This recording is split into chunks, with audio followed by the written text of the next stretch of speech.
The Christmas Cabin, Blue Moon Bay Series, Book 5. By Susan Hatler. Chapter 1. Some might find working as a divorce attorney during the holidays depressing, but I loved helping my clients move on to better things. After all, hadn't they struggled enough being in an unhappy marriage?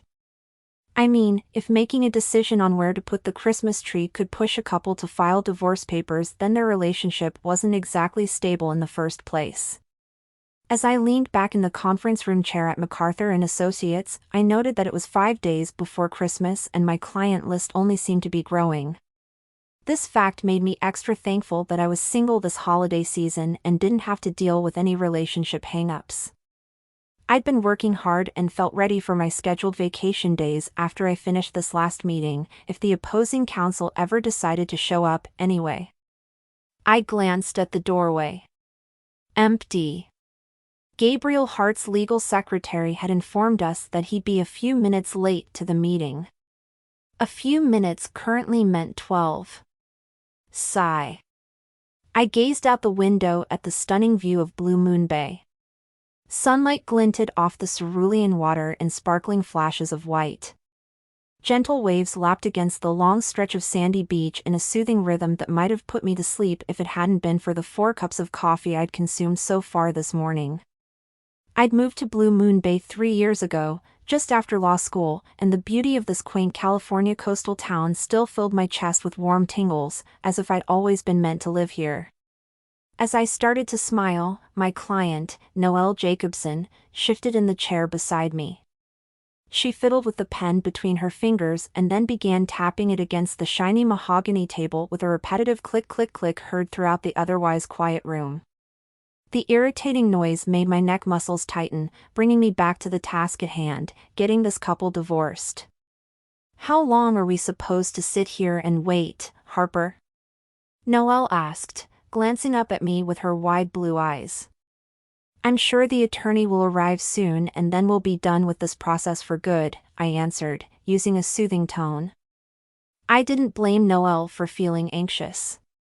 We'd been working for months to reach this settlement with her ex. I wasn't going to let anything deter the process from continuing, especially not an attorney who couldn't be bothered to show up on time. We would wait, then we would sign, and then she could put this all behind her.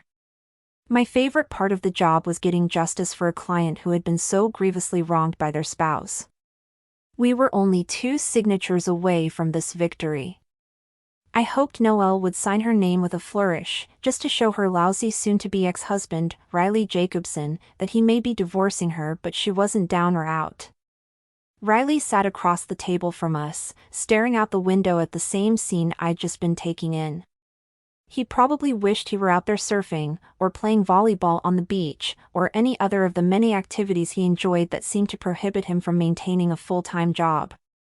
Thus, leaving the responsibility of earning a steady income to his wife.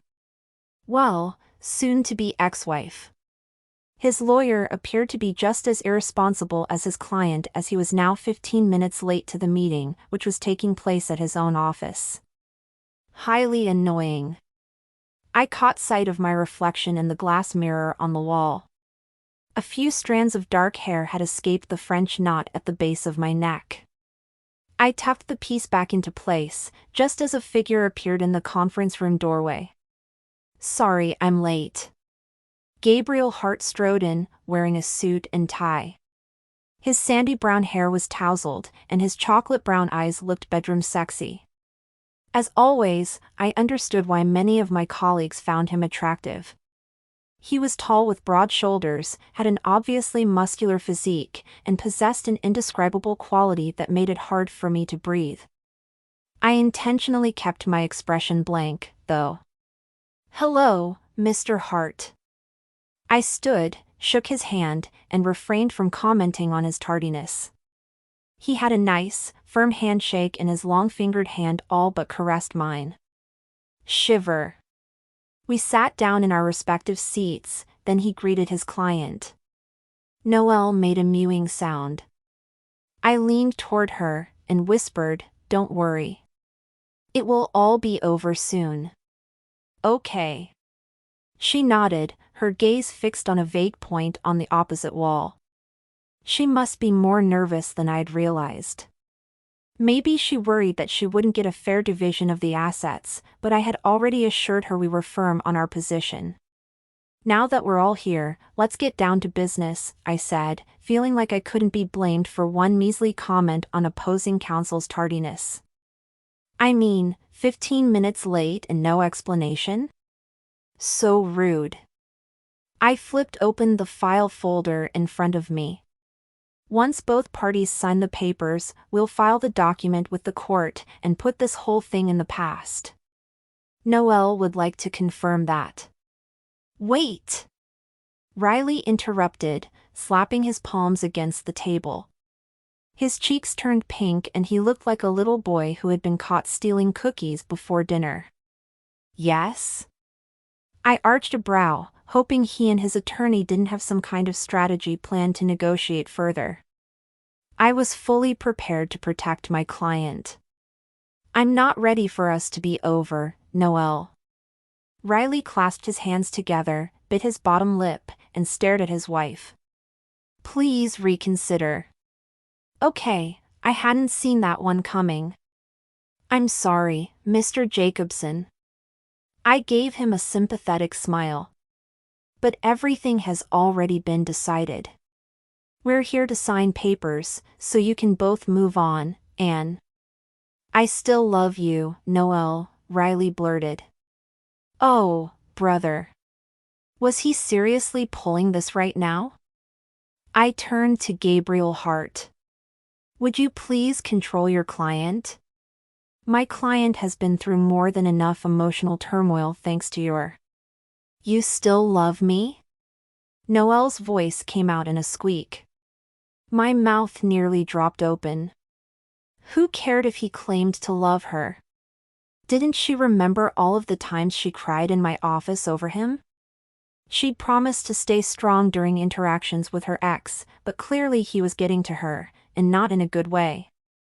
I glanced at Gabriel, who seemed to be enthralled by the exchange that was happening between the husband and wife. Was I the only one who saw this desperate plea as a possible manipulation for the storage shed Riley claimed to want so badly? I've always loved you, Riley went on.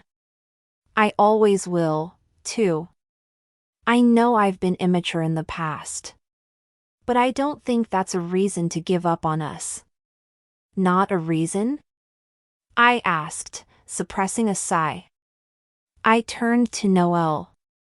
Just last week you said Riley ranked his bowling team higher on his priority list than you.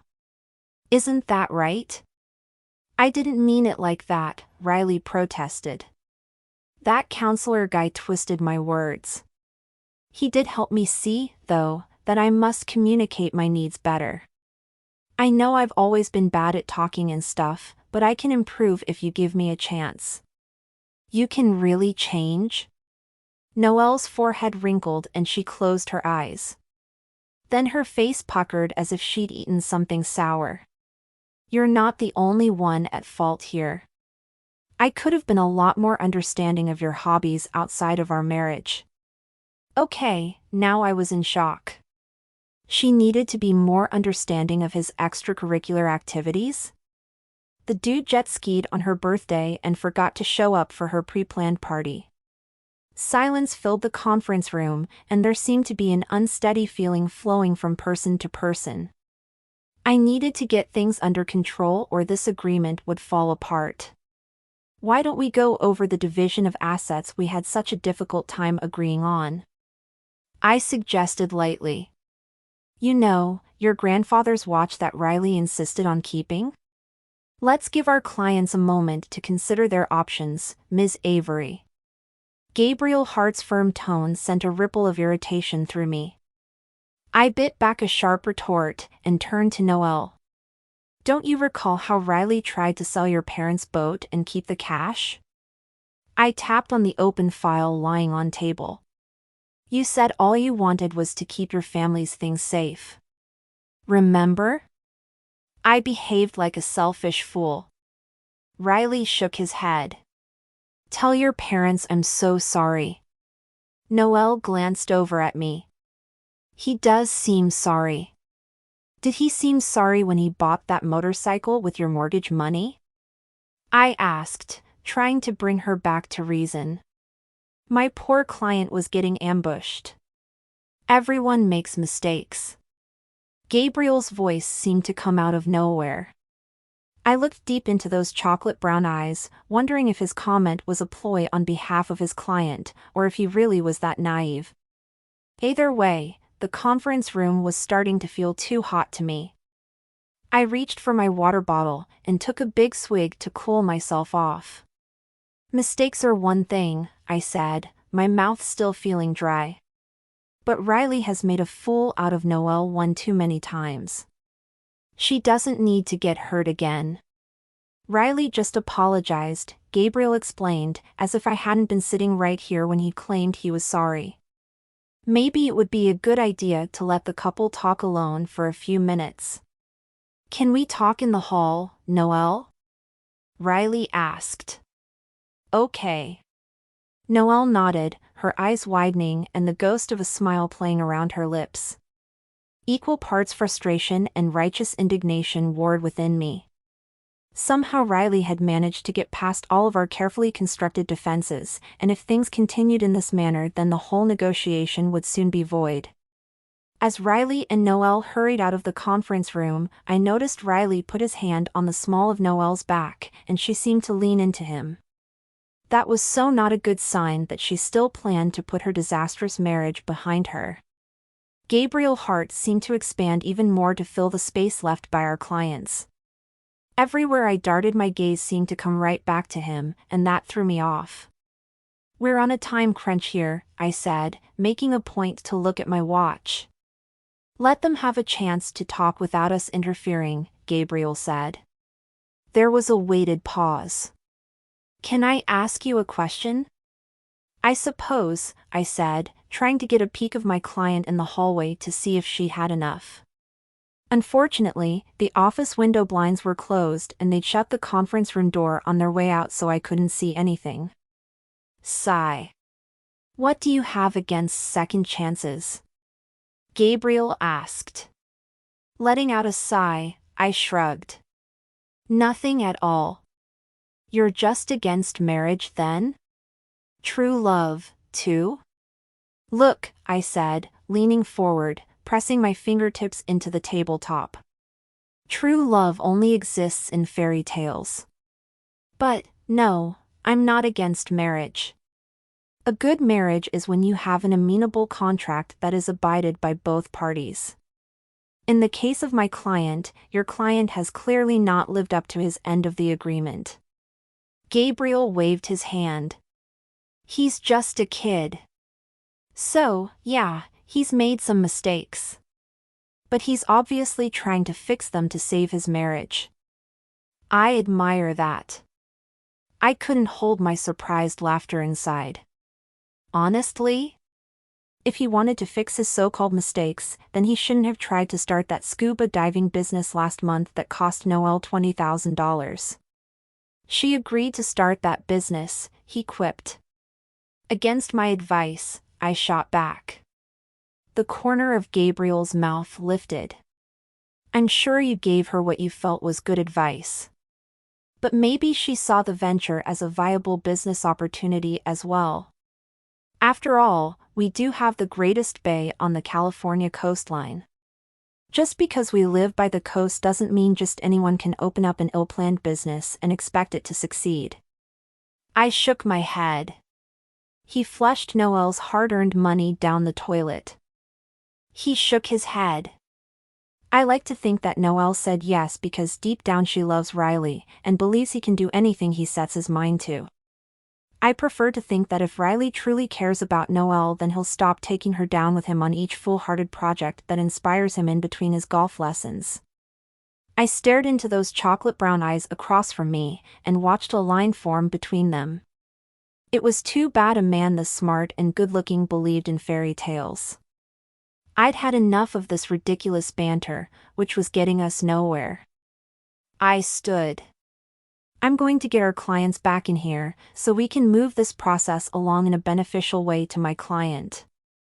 I pulled the conference room door open, took a step, and then stopped short at the sight before my eyes.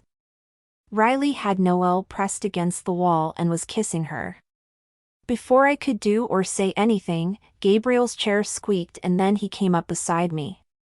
He nudged my arm. "Can't you appreciate how in love they are?" he whispered.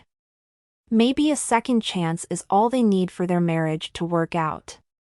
Claws of irritation scratched the back of my neck, but I refused to let him know he'd gotten to me.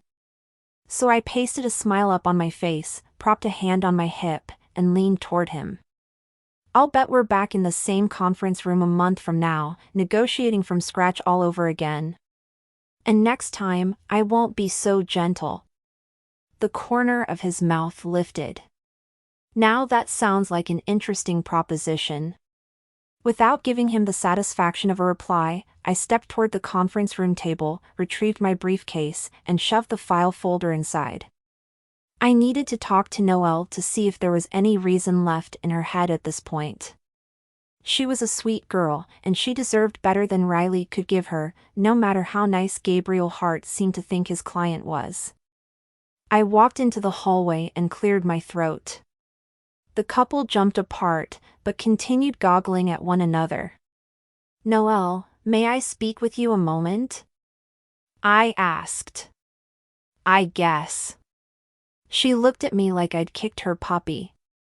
Still, she moved away from Riley and followed me to the elevator, which we rode down in silence. When we reached the bottom floor, we stepped outside into the sunshine. I turned to her. "Need I remind you about downright righteous dive?" I asked. "He's being really sweet," Noelle said, biting her lip. "Do you want to live the rest of your life dealing with Riley's rash decisions? Do you want to continue letting him stake your fortune on whims?" I asked, trying not to sound as frustrated as I felt. "That's how you live an adventurous life," she replied. "No, that's how you end up declaring bankruptcy," I said. Her mouth drew into a thin line. "You've obviously never been in love before." Suddenly, the air left my chest. I felt like she'd punched me in the gut. Oh, I'd been in love before and it had cost me plenty. Never would I make that mistake again. My eyes burned, but I quickly composed myself. "You have my number. Call me if you need my help again," I said, stiffly. I turned and walked toward my luxury sedan without looking back. I shouldn't have lost control of this meeting today. I'd had my client under control until opposing counsel had taken over. Now my client was vulnerable again, and I knew one thing for certain. I hoped never to have to see Gabriel Hart again. Chapter 2. When I bought my townhouse, the whole place had needed a renovation. So, I had the space redone in a modern style with clean lines that suited my taste perfectly. But even as I arrived to my beautifully decorated home later that night, I couldn't seem to untie the knot of tension that had formed in my stomach after I had left Noelle behind earlier today. Setting my Chinese takeout on the kitchen counter, I shut the glass cabinet door with a soft thump and set a dinner plate down on the white quartz countertop. I carefully arranged each Chinese dish on my plate in the most visually appealing way possible. Just because I rarely had time to cook didn't mean that I couldn't make my meals as aesthetically pleasing as possible. I set my full plate on the bar side of the counter and settled onto a sleek-backed steel-gray bar stool. I lifted a forkful of food to my mouth, hoping the delicious orange chicken from Uncle Shuang's, my go-to Chinese restaurant, would take the bitter aftertaste of my settlement failure out of my mouth. Sadly, that didn't seem to help. I pushed my plate away, got up, and then poured myself a glass of red wine, red, like the color of my irritation at the moment. Noelle's words rattled through my head like a bad record. "You've obviously never been in love before." I shook my head to clear her voice, reminding myself that she'd just been speaking out of her own frustration and hadn't meant to hurt me. After all, she didn't know me personally. I'd never tell her the truth, that I'd been completely in love back in college and it had bombed big time. Curtis and I had met while both attending law school at UC Davis, and he was 2 years ahead of me. He'd seemed like the perfect guy from the start. He was ambitious and driven, with just enough playfulness to make him interesting. I bit my perfectly manicured thumbnail as I thought of the first time I met Curtis. He had decided to run a pop-up business for the weekend, giving students virtual surfing lessons in a wooden booth on campus. He basically showed people how to balance on a surfboard as it teetered on the ramp he'd constructed. A massive amount of students lined up to ride that fake surf. My roommate convinced me to try it, so I had, and Curtis had flirted shamelessly with me. I stayed long after he closed up shop, and soon we were a couple. We seemed to be on the same page while attending the same college, but as he finished up his degree things began to change. Sadly, I'd been too love-struck to realize it. I stared into my glass of wine, remembering the night Curtis had dumped me at the end of my first year in law school. We'd gone out to dinner to celebrate his graduation. He said he had big news to tell me. I thought the news would be something amazing for us. Wrong. "I'm going to work for Judge Meyer in D.C., he announced as the waiter had set down our pasta dishes. I squealed so loudly the waiter had jumped. "I'm so excited for you. I'll miss seeing you all of the time, but I can't wait to visit you in D.C. We'll think of this as an adventure until I finish law school and then we can live in the same town again." He frowned. "Harper, I've had a lot of fun this past year. You know that I think you're really special. But, honestly, you're too needy for this relationship to last. I'm heading to DC to start a new life, and I just don't want to take any baggage with me." My heart fell to my stomach. I was completely devastated. Tears flowed freely as I begged him to reconsider the breakup, to do long distance until I could move to the East Coast. He wouldn't budge, though. It was over. I'd been shocked and heartbroken. As I stalked out of the restaurant that night, I vowed to never need a man again, to never beg a man for anything, and to never give my heart away, because true love simply didn't exist. I sipped my wine, staring numbly at my barely touched Chinese food. My stomach clenched and I tried to push Curtis from my mind. I hadn't thought about him in a long time. But Noelle's words brought all of those awful feelings back. The thing that annoyed me the most about today's client meeting was that I had wanted to save Noelle from the same pain I'd experienced thanks to my putting faith in Curtis. I was sure she would have been able to see that, too, if Gabriel Hart hadn't gotten in the way. Just thinking about Gabriel made my stomach roil. My cell phone buzzed on the counter, jerking me from my thoughts. I snatched it up, noting the familiar name across the screen. "Hi, Aunt Lucy," I said, glad to hear a friendly voice. Not only was she my aunt, but she was the only family I had. My parents had ditched out on me when I was 10 and Aunt Lucy had taken me in. She'd been wonderful to me and we were super close. I couldn't have imagined my life without her and I wanted to be with her in Seattle for Christmas now more than ever. "Hello, Harper," she said, her tone all business. Aunt Lucy was extremely organized, which I admired. I could picture her making a check mark next to a list that included return Harper's phone call. "I'm calling you back about Christmas. But first, tell me, how was your day?" "Actually, I'm in the middle of a tough negotiation," I replied, draining the rest of my wine and setting the empty glass on the countertop. My client was ready to sign divorce papers and start a new life, but now she might get back together with her should-be ex-husband. Lucy made a disapproving noise over the phone, which made me smile. I could always count on my aunt to support my devotion to saving clients from their thankless marriages.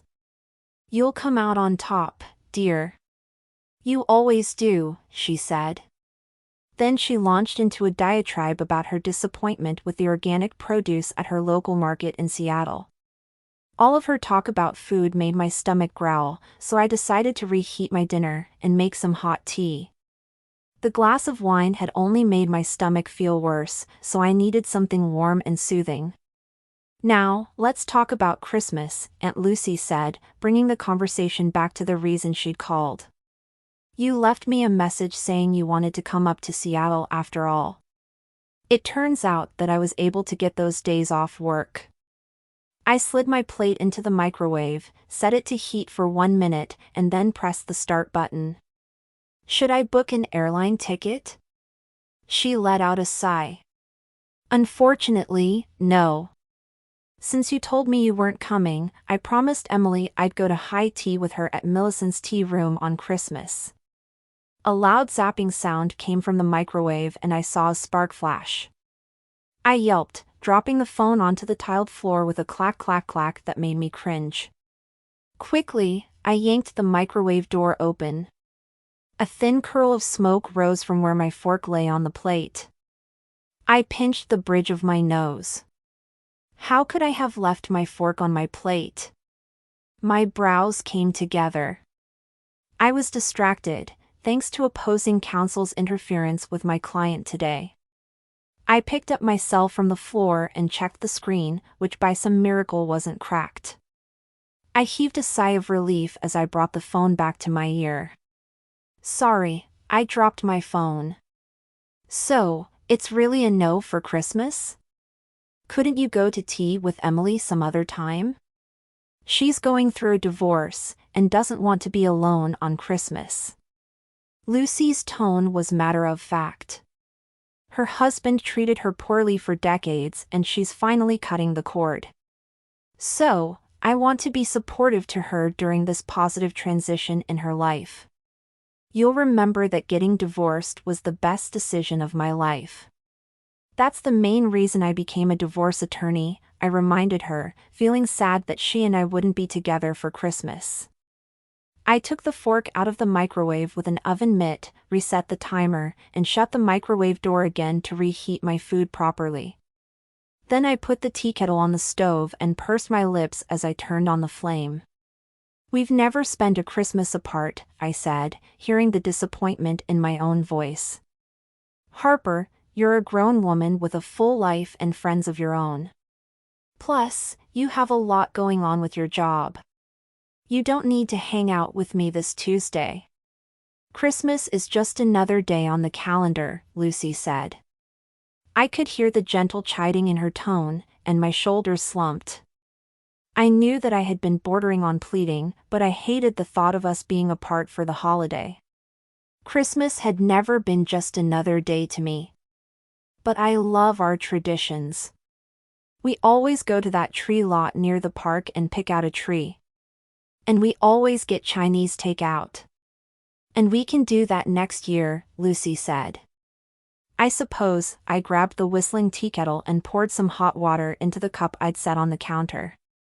I picked up the mug to take a sip and then realized I hadn't put a tea bag in yet. I was seriously losing my mind tonight. Huffing out a breath, I opened a canister that I kept near the stove and selected a tea bag to steep. Coming up with an idea, I twisted my mouth to the side. "Maybe I could fly up and go to the tea with you and Emily? Do you really think Emily is going to want to spend her holiday with a divorce lawyer when she's going through a divorce?" Aunt Lucy asked. "Really, Harper? It's just another holiday. Then why would Emily mind if I'm around?" I asked, hanging on to my last string of hope. Maybe being around a divorce lawyer will reinforce her decision. I could tell her some tales. There was a long silence on the other end of the phone. "If I'd known you were coming, then I wouldn't have made other plans. Why don't we plan to get together sometime in January? I think that's a more realistic scenario, don't you? We'll get Chinese food then." I sighed, knowing there was no changing her mind. "Okay, that would be nice." We wrapped up our phone call and I hung up. The knot in my stomach had returned. Nothing about this day had gone the way I thought it would. If there was one thing I prided myself on, it was the fact that I was in control more often than not. But, today? Not even close. I pulled my reheated food out of the microwave and stared at it. The chicken had a glossy, congealed look that was so not appetizing. I set the plate beside the sink. I picked up my mug, sipped my tea, but my stomach tightened as I did so. Lovely. Just as I was dumping the tea down the drain, my phone pinged again, and my heart jumped. Maybe Aunt Lucy had changed her mind. Instead of a text from Aunt Lucy, though, I saw that I'd received an email from Kara Conway, a friend from my UC Davis law school days. I tapped on the message. Hey, Harper. Just wanted to let you know that my cabin in Tahoe is unexpectedly available through Christmas, so we're offering it at half rate. If your aunt's in town with you this year, then maybe you two would like to get away over the holidays. I know how much you secretly love Christmas, and they actually have a Chinese restaurant in town now that's pretty decent. If you want to jump on the deal, email me, and I'll make it happen for you. If not, hope you have a Merry Christmas. Kara. I stared at the screen, feeling an odd calm settling over me. Kara was one of the few law school classmates I'd kept in touch with over the years. She and I hadn't seen each other in a while, so I was touched that she'd remembered that detail about Aunt Lucy and me always having Chinese food at Christmas. Tahoe was about a 5-hour drive, so totally doable. Holing up in a cabin for my long weekend would give me a chance to regroup from today's failure. There was definitely something to be said for licking your wounds. As soon as the thought entered my head, Gabriel's slow-burning smile flashed through my brain. I shivered. Then I let out a strangled sound, wishing my body wouldn't obtain so much pleasure from picturing such an irritating man. Shaking my head hard to dislodge the thoughts, I decided to email Kara immediately and accept the offer to rent her cabin. Clearly, I needed to get away. The salty air here must be messing with my brain because there was no other reason I should be thinking about Gabriel Hart after all that had transpired today, and especially not in a pleasing way. As I typed my reply, I applauded my decision that fresh mountain air was exactly what I needed. A change of scenery would do me a world of good, and getting Gabriel Hart out of my head would be the very best Christmas present I could give to myself. The road ahead of me looked misty from the cold elements outside, but inside my luxury sedan my backside was nice and warm from my heated seats. With only a few miles left to the cabin, I was grateful that it hadn't snowed on the drive up. I had snow chains in my trunk, but putting them on was not exactly my favorite thing to do. I always ended up with grease or dirt on my clothes, and my leather gloves would not have appreciated that look. Pretty white snow hung heavily on the trees that covered either side of the road and the surrounding mountains. With every passing mile, I was driving deeper into a winter wonderland, which was definitely not like the weather in Blue Moon Bay. This was the perfect setting for me to forget my client, the annoying opposing counsel, and all memories of my ex. Turn left in 100 feet, the GPS system barked at me in an Australian accent. I almost expected it to add mate at the end. When I bought the sedan, the guy at the dealership had showed me how to change the voice preferences on the system, and the Australian one had stuck. I kind of liked the adventure of the accent. I turned down the advised road, and I cringed as my tires crunched on gravel. I'd definitely need to get a car wash when I got back to town, but I wasn't going to worry about that now. All annoyances fled my mind as I turned down the driveway and caught my first glimpse of Kara's cabin. The cabin was a 2-story abode made of logs with a wraparound deck. Thick stands of trees surrounded the charming house. I parked the sedan off to the side of the driveway, killed the engine, and stepped out of the car. My breath was visible in the cold air. I turned around slowly in a circle, admiring the white woods around me. This place was absolutely perfect, just what I needed to get myself reset and back on track. I walked around to the trunk and lifted out my designer luggage set. I climbed the 3 steps to the wooden porch, set my bags down, and punched in the code to the lockbox. Once it opened, I frowned at the empty space where the key should have been. Kara had been so clear about what I should do when I arrived, and I hadn't made a mistake. Just as I was mulling over what to do next, a noise from inside the house caught my attention. What the? I jumped down the steps and looked around the porch. Then I noticed a black SUV peeking out from behind the cabin. Huh. Since this was a last-minute rental, maybe the housekeeper wasn't done cleaning. I felt a smile crossing my face as I knocked on the door. The door swung open, revealing a tall, broad-shouldered figure. My smile dropped as my brain raced to understand what was happening. Standing in front of me was Gabriel Hart. He looked amazing in a plaid flannel shirt, jeans that hugged his hips in just the right way, and tousled hair like he'd just gotten out of bed. My eyes narrowed. "Gabriel Hart," I said, as if his name were a dirty word. His face registered surprise at first, but then the side of his mouth slowly curved upward. He leaned against the door jamb. "Don't tell me Noel and Riley separated like you predicted, and you just had to track me down in Tahoe to say, 'I told you so.'" "Excuse me?" I snapped. "What do you mean that I tracked you down in my rental cabin? What are you doing here? This has to be a bad dream." He grinned. "Do you dream of me often?" "Certainly not." I snatched up my luggage and stalked past him. The heat inside the living room warmed my cold cheeks. I barely had time to register the darling stone fireplace that was all aglow before Gabriel came up beside me. "Seriously, what are you doing here?" "No, what are you doing here?" I asked, through clenched teeth. He shrugged, and I couldn't help but notice the way his broad shoulders pulled the shirt fabric taut across his muscular chest. My belly warmed. But that wasn't my fault. I disliked the guy, but that didn't mean I was immune to the fact that he was beyond hot. Sigh. "My friend called last night and offered to rent his cabin to me for half off through Christmas," Gabriel said, leaning against the back of the couch. "So I took him up on his offer."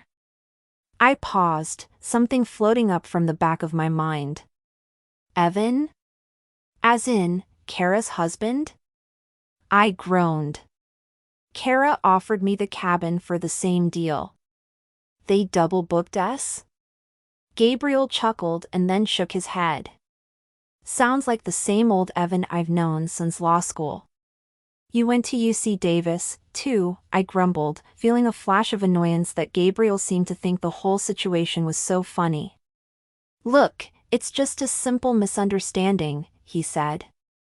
"True enough," I agreed, feeling hot all of a sudden. I unzipped my jacket and hung it on a hook just inside the door. "I'm glad you realize this is just a misunderstanding. Now, if you'll kindly pack up and go, we can just forget this ever happened." He shook his head. "No way, I'm not leaving. Coming to Tahoe is a family tradition." "Then where's the rest of your family?" I asked. Emotion flickered across his face, but he didn't respond.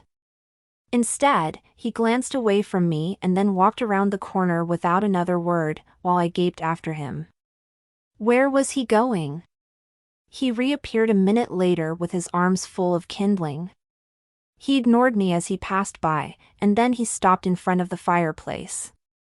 Feeling a flare of supreme irritation, I strode over to the fireplace and grabbed a log out of his hand. "You don't need to help me with the fire. I'm perfectly capable of taking care of it myself. So, if you kindly go pack," my voice trailed off as I dropped to my knees. "Not leaving." He knelt down beside me, his hip brushing mine. "My mom is on a cruise this Christmas, so I'm here alone this time. So, if you don't mind, just take your luggage to your car and drive to the nearest available hotel." "I'm not leaving either." I grabbed another log from his arms, and then moved my body to block his access to the fireplace. "My aunt is insisting on going to some tea party on Christmas Day with her friend who's getting divorced. So, She can't spend the holiday with me this year. I glanced over at Gabriel, giving him a meaningful look. You'd probably try to stop her friend from getting a divorce if you had the chance. Never mind that it's the best thing for everyone. That's not what You ruined my client's chance at a new beginning, so I hope you're happy. I snatched another log from his bundle. Now, can you please back off? I can make my own fire, thank you very much. Just as I moved to put the log on my little cabin structure that would create a chimney effect for my flames, a thin sliver of wood sliced into my finger. Ouch! What's wrong? He asked, setting the rest of the kindling and logs on the hearth as he moved to sit beside me. Let me take a look. Before I could protest, his large warm hand engulfed mine, sending tingles skittering up my arm, tripping up and down my back, and making my belly flip. I snapped my head up and our gazes collided. We stared at each other and the moment seemed to stretch in all directions, filling the living room. My cheeks heated as Gabriel seemed to stare deep inside of me, leaving me without any of my usual defenses. And my hand. Do you think it'll get infected? I asked, lamely. I think we can save you. He gave me a bemused look as I glanced away, embarrassed, and not quite sure why I felt that way. I'll get some tweezers. But, don't worry. I'll stay with you at the hospital should a sliver require amputation of your finger. I gasped out a laugh as he walked out of the room.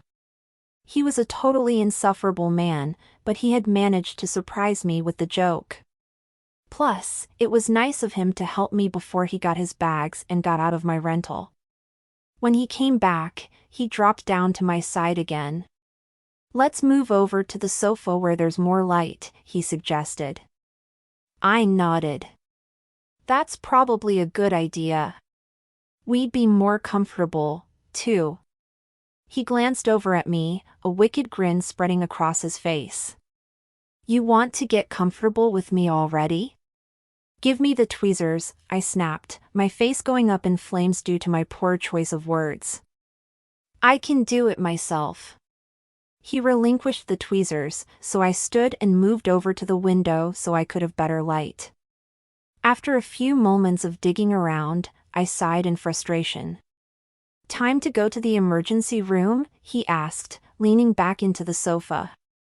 I'm glad you can find humor in someone else's pain. I shot him a frown, and returned to working to get my splinter out. It was just a joke, he said, suddenly right beside me. Here, let me help you. Since he looked sincere and I seriously wasn't getting anywhere, I handed over the tweezers, and extended my arm. Okay, thanks. He took my hand, and electricity raced along my arm. Then he bent over my hand, and it was like all my nerve endings were on fire. Hang on a second. He jogged into the kitchen, and a moment later I heard water running in the sink. When he returned, he wrapped a warm damp paper towel gently around my finger. We'll just wait a moment. My heart raced, but I didn't want him to know the effect he had on me. So, I bit my lip, trying to ignore the tingles skittering up my arm. Finally, he removed the paper towel and leaned back over my hand. Carefully, he worked the thin sliver of wood back and forth until the splinter stuck out of the skin. With his face so close, my gaze involuntarily dropped to study him. I could see that he hadn't bothered to shave that morning. I had to admit he looked good with a shadow of stubble along his jaw. Very rugged. A warm feeling spread through my body again and I looked away, hoping he didn't notice what his being in close proximity was doing to me. There you go. He held the tweezers up to show me the splinter displayed on the end of it. Then he took the damp paper towel and pressed it to my finger. I won't even charge you. I gazed into his chocolate brown eyes, thinking of all of the ways I'd like to pay him back. Like by closing the short distance between us and pressing my mouth to his. But, no. That thought was crazy. This guy was the reason I needed to get away this weekend. I snatched my hand away and cleared my throat. Thank you. I scooted away from him. So, now you'll be going, right? He shook his head. There's no way I'm leaving. Give it up. I'm not leaving either. We stared at each other for a few moments. Then Gabriel raked a hand through his sandy brown hair. Looks like we're both staying then. I don't know, my voice trailed off. But, hello? What other choice did we have? He wasn't budging and there was no way I would budge. I'll take the den. He gestured to a room off the living room area. You can have the bedroom. I'll bet we barely even run into each other. I found myself nodding. Okay, fine. Just point me in the direction of my room. Upstairs, at the end of the hall. He nodded at me once, before he headed into the kitchen without saying anything else. He hadn't looked any happier than I felt. I stared after him wondering what I had just agreed to. How on earth was I going to spend the next 5 days here with him? Not exactly the rejuvenating Christmas getaway I'd envisioned. Chapter 3. After a much-needed nap that afternoon, I opened my eyes and saw that it had grown dark outside. Pushing myself up onto my elbows, I gazed around the rustic bedroom, the events from earlier seeping into my mind. The cabin in Tahoe. Gabriel. Kara and Evan double-booking us. My major tingles from Gabriel's touch while he removed my splinter. With a groan, I flopped back onto the pillow. Maybe I could just stay in this room until after Christmas. As that thought entered my head, my stomach let out a ferocious growl. I grabbed my phone from the nightstand. 5:30 in the evening. My hunger was definitely not going to let me hide from Gabriel. I pushed back the blanket, swung my feet to the floor, and stood. The glow from the bedside lamp made the room feel cozy and warm. I paused at the window to watch the snow, falling in soft, swirling flakes. Staying here could still be a wonderful experience. At least Gabriel had agreed to sleep in the den. That meant he was at least on a separate floor. If he were sleeping in here. A rush of heat flushed my body at the mere thought. What's wrong with me? I muttered, making my way to the closet. What really needed to happen was for Gabriel to decide to leave. Then I could lick my wounds in peace and quiet. That was the only decent thing for him to do considering my failure with Noelle had been his fault. His notions of second chances being helpful were ridiculous. I slid the closet door open, my gaze stopping on the simple black cocktail dress I'd brought for dinners out. My white trench coat hung next to it. Perfect.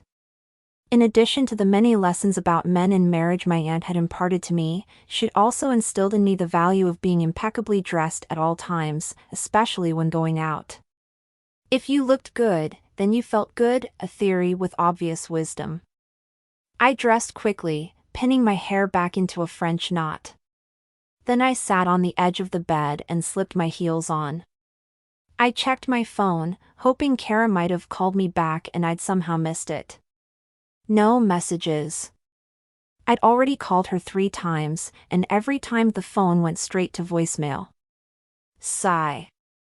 I liked Kara, even though she obviously couldn't communicate with her husband very well. I couldn't help thinking that if the two of them couldn't coordinate something as simple as renting this cabin, then there were probably bigger things going on in their marriage. I slipped on my coat, wondering if I could find a good Italian place where I could get a nice steak and some red wine. A good meal might help me shake off the shock of seeing Gabriel and start my holiday off on a better foot. I felt a pang of sadness as I wished, once again, that I'd be spending Christmas with my aunt. Nothing I could do about that, though. With my purse tucked under my arm, I headed downstairs and through the empty living room. Huh. I wondered where Gabriel had gone, not that I cared. I reached for the doorknob just as the front door swung open, and I jumped back to avoid being hit. Gabriel stepped inside holding 2 bulging paper bags. Snowflakes clung to his hair and dusted the shoulders of his jacket. He even had tiny flakes clinging to his dark lashes. For a moment, I stared at him. "May I come through?" he asked. Sorry, I shook myself mentally, and then backed up so he could get by. I was a grown woman, who should not be stunned speechless over a handsome guy. I moved out of the way too fast, though, and knocked into one of the bags he held. The bag started to fall and I caught it just in time. Oh, embarrassment. Oops, sorry. Again. Let me help you. All right. His brows rose, but he let me take the bag. He kicked the door shut with his boot, and then strode toward the kitchen, leaving a trail of melted snow in his wake. Ignoring my strong urge to mop up his mess, I set the bag on the counter. Here you go. I'm just heading out to dinner now, so have a good night. I doubt you want to go out right now, he said, a tiny line forming between his brows. It's really starting to come down out there. There's a lot of weekend holiday traffic heading into town and the roads were icy. I'm sure it's not that bad, I said, mostly because I hadn't gone grocery shopping yet, so staying in wasn't an option for me if I wanted to eat. Trust me, it's that bad. I had a near miss with a reckless driver on the way back from town, he said, giving me a meaningful look as he started to unpack the bags. I said, unsure of what to do about dinner. I watched Gabriel unpack and noticed that one bag was full of Christmas decorations. Adrenaline rushed through me at the thought of Christmas cheer and I wondered what else he had in there. When he pulled out a small elf dressed in green and white striped leggings, I couldn't help but smile. Did you get all of this stuff in town? I asked. I then watched him nod. Then I picked up the elf, admiring its cuteness. This elf looks exactly like one my aunt kept in the kitchen before Christmas when I was growing up. She used to tell me that he was watching my behavior for Santa, so I'd better be good. I used to go to bed each night, hoping he approved. You grew up with your aunt? Gabriel asked, pausing until I nodded. Something flickered across his face, making me wonder what he was thinking. He went back to unpacking the bag of groceries. He pulled out chicken and veggies. I know you're not happy about being stuck in the cabin with me. Let me cook you dinner as a peace offering. My gaze darted to his. He'd surprised me by the invitation, and men rarely surprised me. The offer was so nice. Remembering how he'd sabotaged things for my client, I wondered what angle he could be playing. Gazing into those chocolate brown eyes, I realized I was being paranoid. Besides, it did sound a little gnarly out on the roads and I didn't have any food. Dinner sounds nice, as long as you let me help, I replied, setting my purse down on the counter. Fair enough. His mouth stretched into a grin. You can start by helping me unpack. He nudged the bag of Christmas goodies toward me and I smiled back at him. That bag of decorations was more than I could resist, anyway. Christmas had always been my favorite time of year, because there seemed to be an air of magic about it. Aunt Lucy had never been very sentimental, but our few traditions were special to me. Wow, you got a lot of stuff, I said, impressed with how much had been crammed into the bag. It doesn't feel like Christmas without decorations, he said. I pressed my lips together, hating that I agreed with him. It turned out we had something in common. Weird. Instead of replying, I kept unpacking the bag. By the time I had finished, there was a mound of decorations that included everything from stockings, to my surprise, to placemats to snowman figurines. I plucked some mistletoe off the top of the pile and raised my eyebrows at him. He raised his palms. What? It's seasonal. Uh-huh.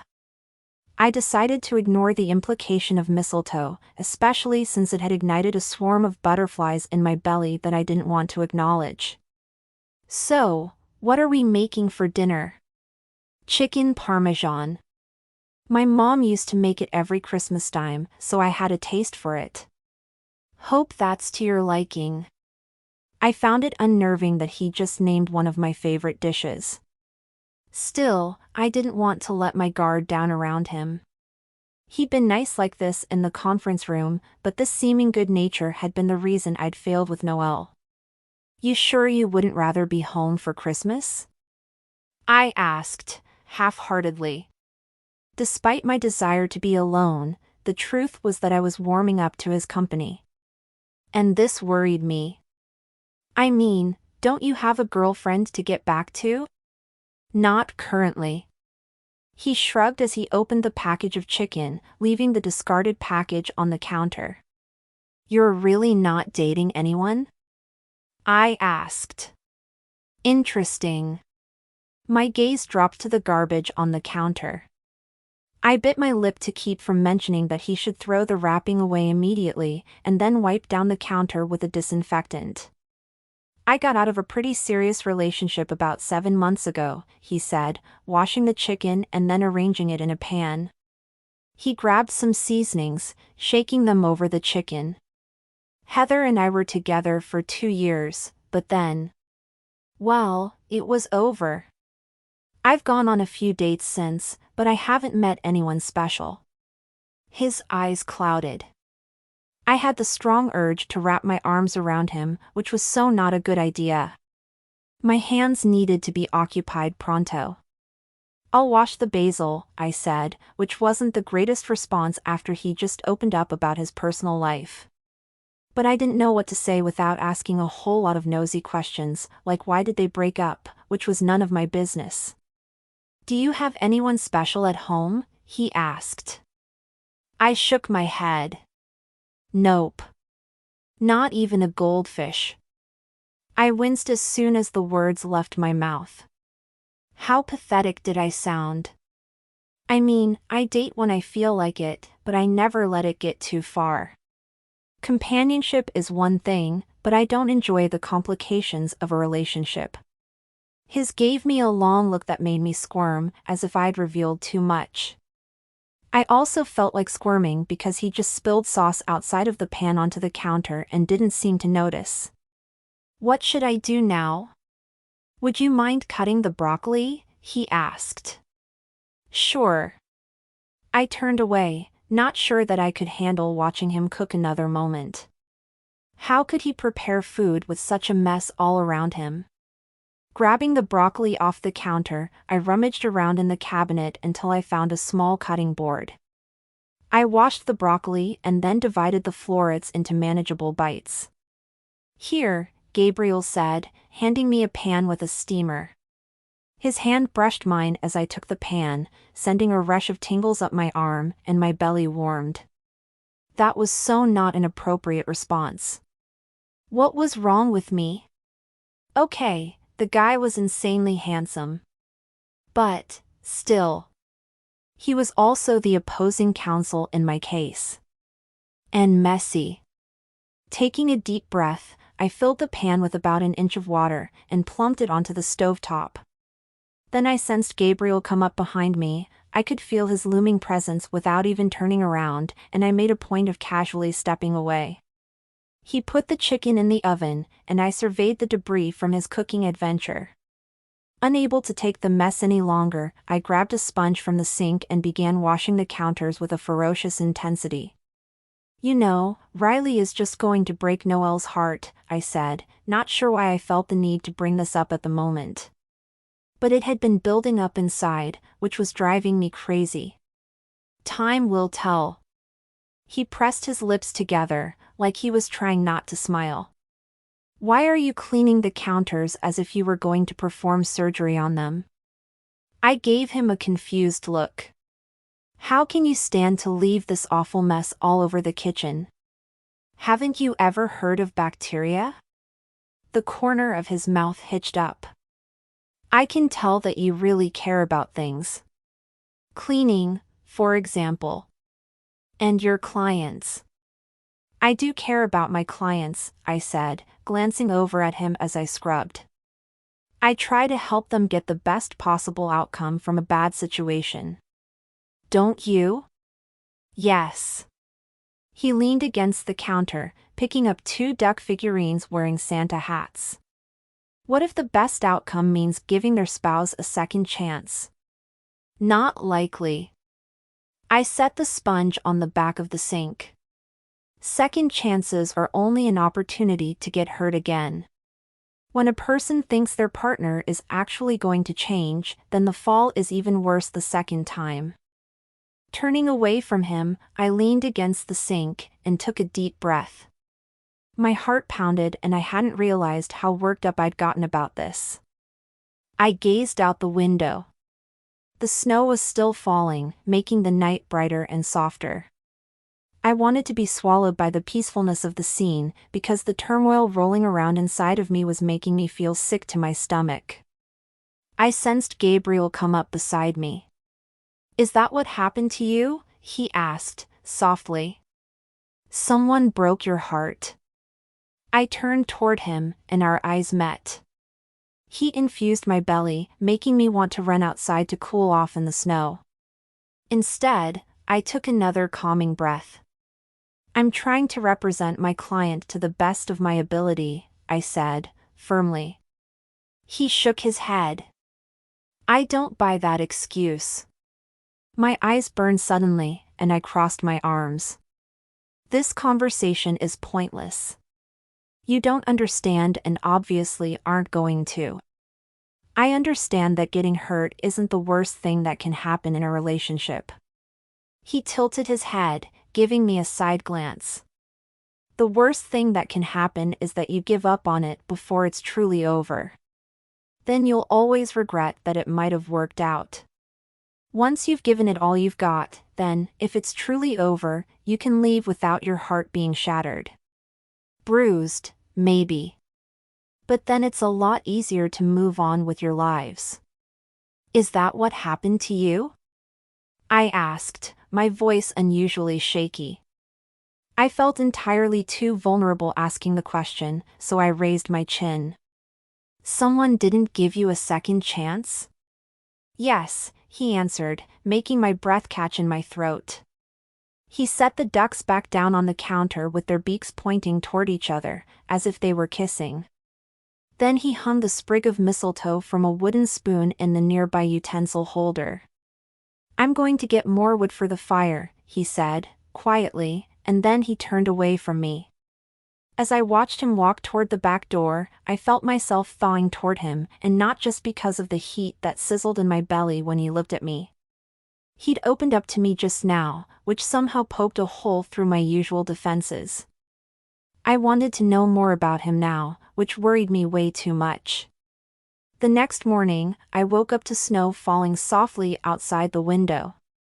I put on my slippers, peeled back the curtain, and peered out at the winter wonderland. My chest filled with warmth and I smiled. To my surprise, my car was buried under about a foot of snow. How could something that peaceful and pretty accumulate so quickly? I knew all that snow meant I was stuck in the cabin all day with Gabriel, and that thought alone was enough to make me feel twitchy. Kara still hadn't returned my calls, but I didn't want Gabriel to leave anymore, anyway. That thought was entirely too alarming. Pulling on jeans and a sweater, I pulled my hair back into a low knot, feeling eager to get outside. Blue Moon Bay didn't get cold like this, not like my days growing up in Seattle. As I left my room, the smell of coffee and bacon met me at the top of the stairs, and my stomach growled in anticipation. When I rounded the corner into the living room, I stopped short, unprepared for what the sight of Gabriel stretched out on the sofa in jeans and a button-down flannel shirt would do to my insides. He held a cup of coffee in one hand, while reading from the tablet in his other hand. His gaze caught mine and he gave me a slow, lazy smile. "Good morning, Sleeping Beauty," he said, setting the tablet down on the coffee table. There's scrambled eggs and bacon in the oven staying warm for you, and the coffee in the pot is fresh. Eat up, because we're going to get our Christmas tree. Our Christmas tree? I asked, unintelligently. My brain was apparently still waking up, because I could do nothing but stare at Gabriel as he stood and stretched, revealing a thin strip of skin on his flat stomach. Yep. He moved forward to add a log to the fire. We're going to chop one down outside, and the sooner the better, since the weather's scheduled to get worse later in the day. Sounds like you've got everything planned out, I said, forcing my feet to move toward the kitchen, while my brain kept repeating the word "are" that he'd used. One of my favorite things to do was pick out a Christmas tree, and it unnerved me that Gabriel seemed so excited about that, too. Are you sure it's not snowing too hard to chop our own tree down? He chuckled. That'll be part of the fun. Oh, really? I smiled, walking into the kitchen. Gabriel was full of surprises. Plus, he had made me breakfast, which was so sweet. My head in a daze, I opened the oven and stuck my hand inside to grab the plate. The hot plate burned my fingers and I yelped, dropping it. The plate clattered to the floor, sending eggs and bacon flying. What happened? Gabriel rushed into the room just as I was shoving my hand under a spray of cold water in the sink. He came up beside me. Are you okay? I'm fine, I said, feeling a flush creeping up my neck. How could I have forgotten to grab a pot holder? Just feeling lame for touching the hot plate and ruining the breakfast. I'll make you something else after I clean this up, he said, opening a small closet and getting a dustpan and broom. Leave that for me. I wanted to clean up my mess right now, but I couldn't take my hand out of the cold water quite yet. Don't go to any trouble. Maybe I can just have a piece of toast? I didn't want him waiting on me. Even though he was being incredibly sweet, I needed to get my guard back up again. As much as I wanted to decorate the place for Christmas with him, I reminded myself that we were just two people sharing a cabin by mistake. Nothing more. You can't go out in the elements, hunting for the perfect tree without a proper breakfast in your stomach. He looked up from where he crouched on the floor. Does your family cut down a tree every year for Christmas? Or is this something new? I asked, unable to quell my curiosity. I caught the sad look that crossed his face before he turned back to sweeping up egg remnants and broken bits of plate. We always cut down our Christmas tree until my dad passed away, nearly 5 years ago, he said, his tone somber. I haven't done it since.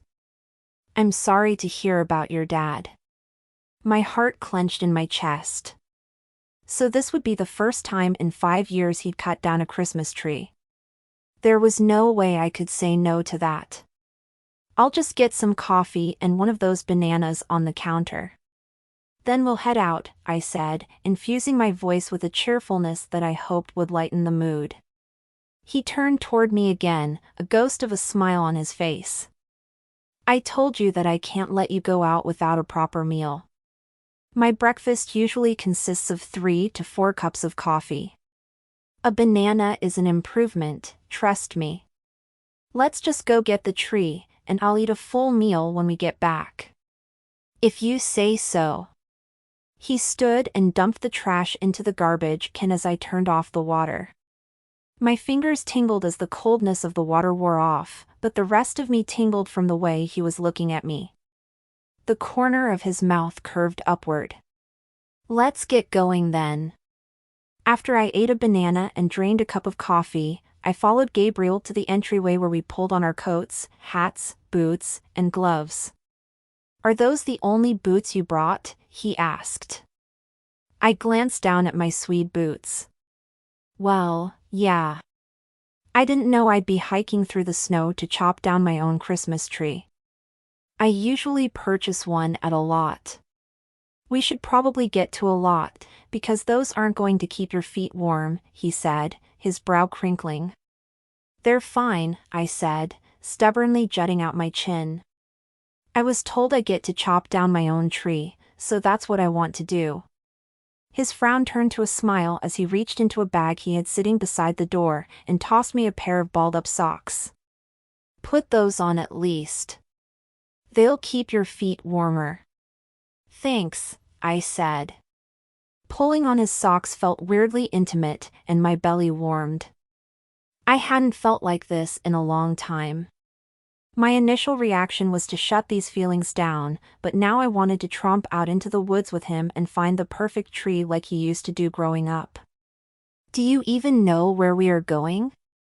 I asked, as we stepped outside into the chilly day, snowflakes swirling around us and dancing in an icy wind. Of course.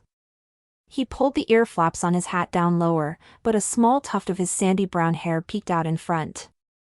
He looked like a very hot lumberjack. Wowzers. He reached into his pocket, pulled out a piece of paper, and waved it in the air. I got a permit to cut down a tree on some neighboring land that Evan told me about. Lead the way. I followed him around the back of the cabin where he seemed to know which path to take. He stopped by a woodpile and grabbed an axe. There was something startlingly sexy about him slinging the axe over his shoulder as he disappeared into the trees. I plodded along in my cute boots, wishing Kara had mentioned the extensive hiking trails that were at the back of the property. I definitely would have packed more appropriately if I'd known. Walking through the snow in my suede boots was tougher than I expected since there had to be at least half a foot of snow on the ground, probably more. But I wasn't going to let Gabriel know that I was struggling. I would chop down this tree with him even if my feet turned blue. Although, I was kind of hoping they'd stay warm until we returned. By the time we emerged from the woods, the wind had picked up, and the snow was coming down with a fierce determination. In front of us was a sloping valley dotted with pine trees, which was incredibly beautiful. Gabriel gestured at the valley. Isn't this beautiful? Yes, I agreed, amazed that he'd practically read my mind. Let's head that way, he called over the wind. Even in the blur of snow and cold, I could see the grin splitting his face, and found myself loving the way he was plunging into this adventure despite his pain from losing his father. I followed him without comment, burrowing my face deeper into the soft lining of my coat. Even though I was freezing and the cold was seeping through my boots, Gabriel's enthusiasm was contagious. I wanted to keep up with him, so he could enjoy his lovely Christmas tradition once again. Together, we wove in and out of the trees until Gabriel stopped. He gestured to a short, but full tree. What do you think? Looks like a winner, I said, even though the first thought that came to mind was that it would be more appropriate for a hobbit's house. But the way Gabriel was beaming at it, I couldn't burst his bubble.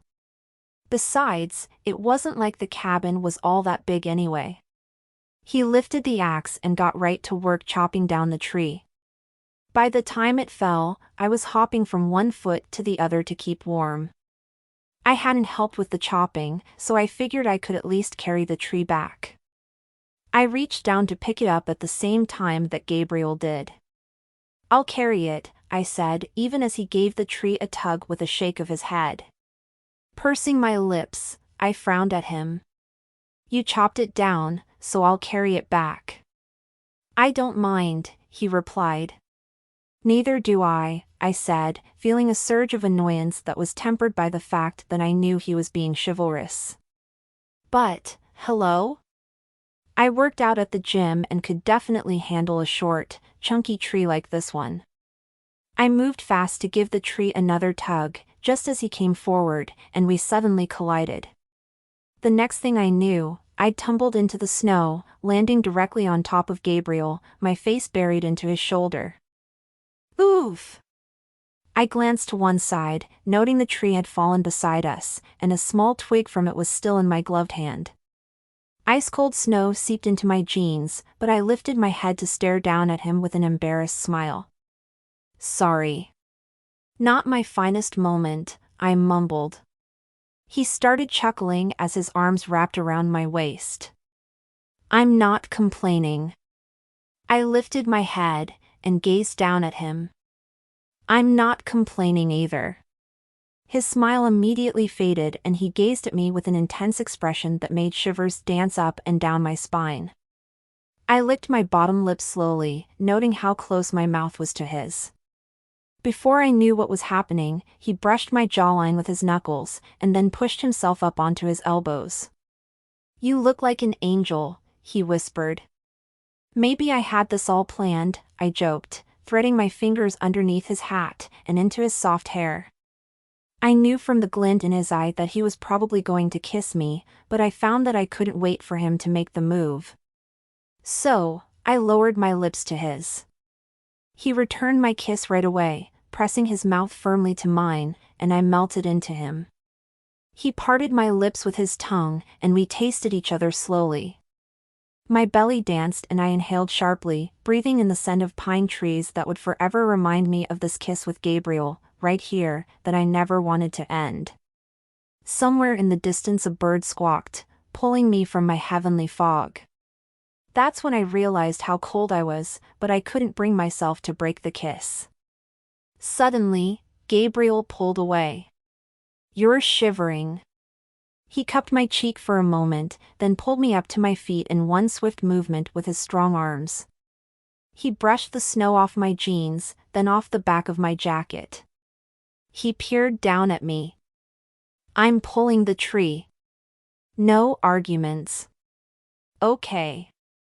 I nodded, clasping my hands together as my teeth started to chatter. The heat coming off of us must have steamed up the whole valley because I noticed that a fog had started to roll in. Do you know which way we go back to the cabin? I asked, realizing that the fog was a lot thicker than it had initially seemed. How had I missed that? Thinking about the fog gave me something to focus on, since my emotions were going haywire from our kisses. We go that way, he said, gesturing over my shoulder. Then he hoisted the tree up and led the way. Rubbing my hands together, I followed, hoping he knew that we were going in the right direction, and these trees, and with us in general. Chapter 4. True to his word, Gabriel had known the way back to the cabin. I'd fallen in the snow on several occasions, and by the end of the trek I was shivering and soaked.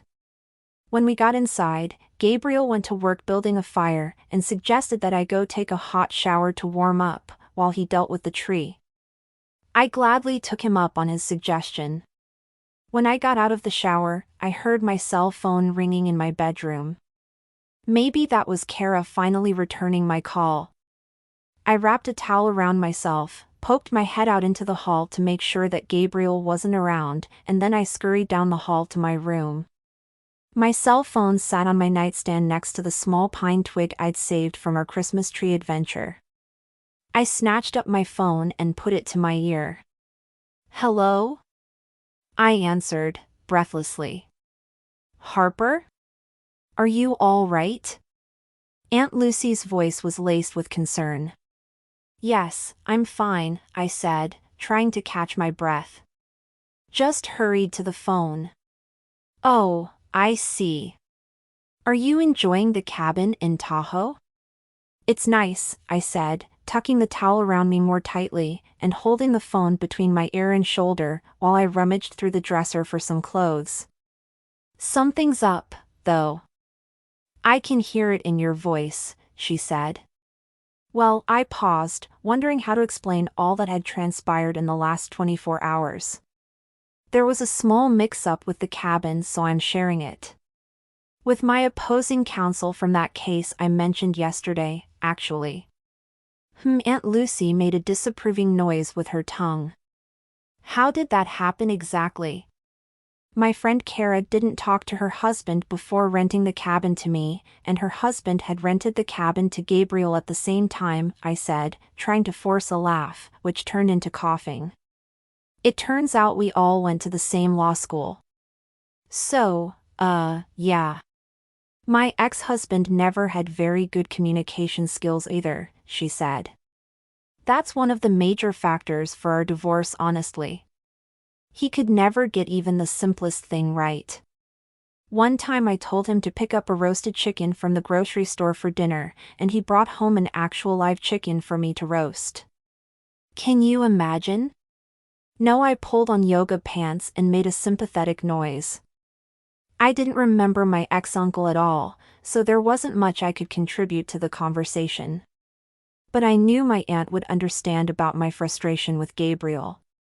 The thing that drives me nuts about the opposing counsel, Gabriel, is his optimism about second chances. It just feels very naive to me. My mind drifted to the thing that had gotten to me the most, which had been when he'd asked if someone had broken my heart. He barely knew me after our negotiations these past few months, yet he had been able to ask me the one thing that cut right to the quick. And then there were his amazing kisses in the snow. Wanting to change the subject, I rushed on, "How are you doing? What have you been up to?" "Me? Oh, just this and that," Aunt Lucy said. "I went to the Mill Springs Country Club with Emily last night for a holiday mixer." "Was that fun?" I asked, using the towel to dry my hair as I perched on the edge of my bed. "Fine, I suppose." Although Emily spent the entire evening flirting with some man she just met, who wore a toupee and a loud bow tie. I ended up spending the whole night talking to Walter. "Who is Walter?" I asked, my interest piqued. Aunt Lucy didn't trust men and rarely spent time talking with them, let alone an entire evening. I stood and grabbed a brush from my dresser and started to work the tangles out of my hair. "Walter is a friend of Rupert's, the man Emily was quite taken with," Aunt Lucy said. "Walter lost his wife a few years ago. Poor guy. He was only out with his friend as a favor, and then he got ditched, quite like I did. We commiserated over cocktails, and got stuck eating dinner together thanks to our friends." "That sounds interesting. What was Walter like?"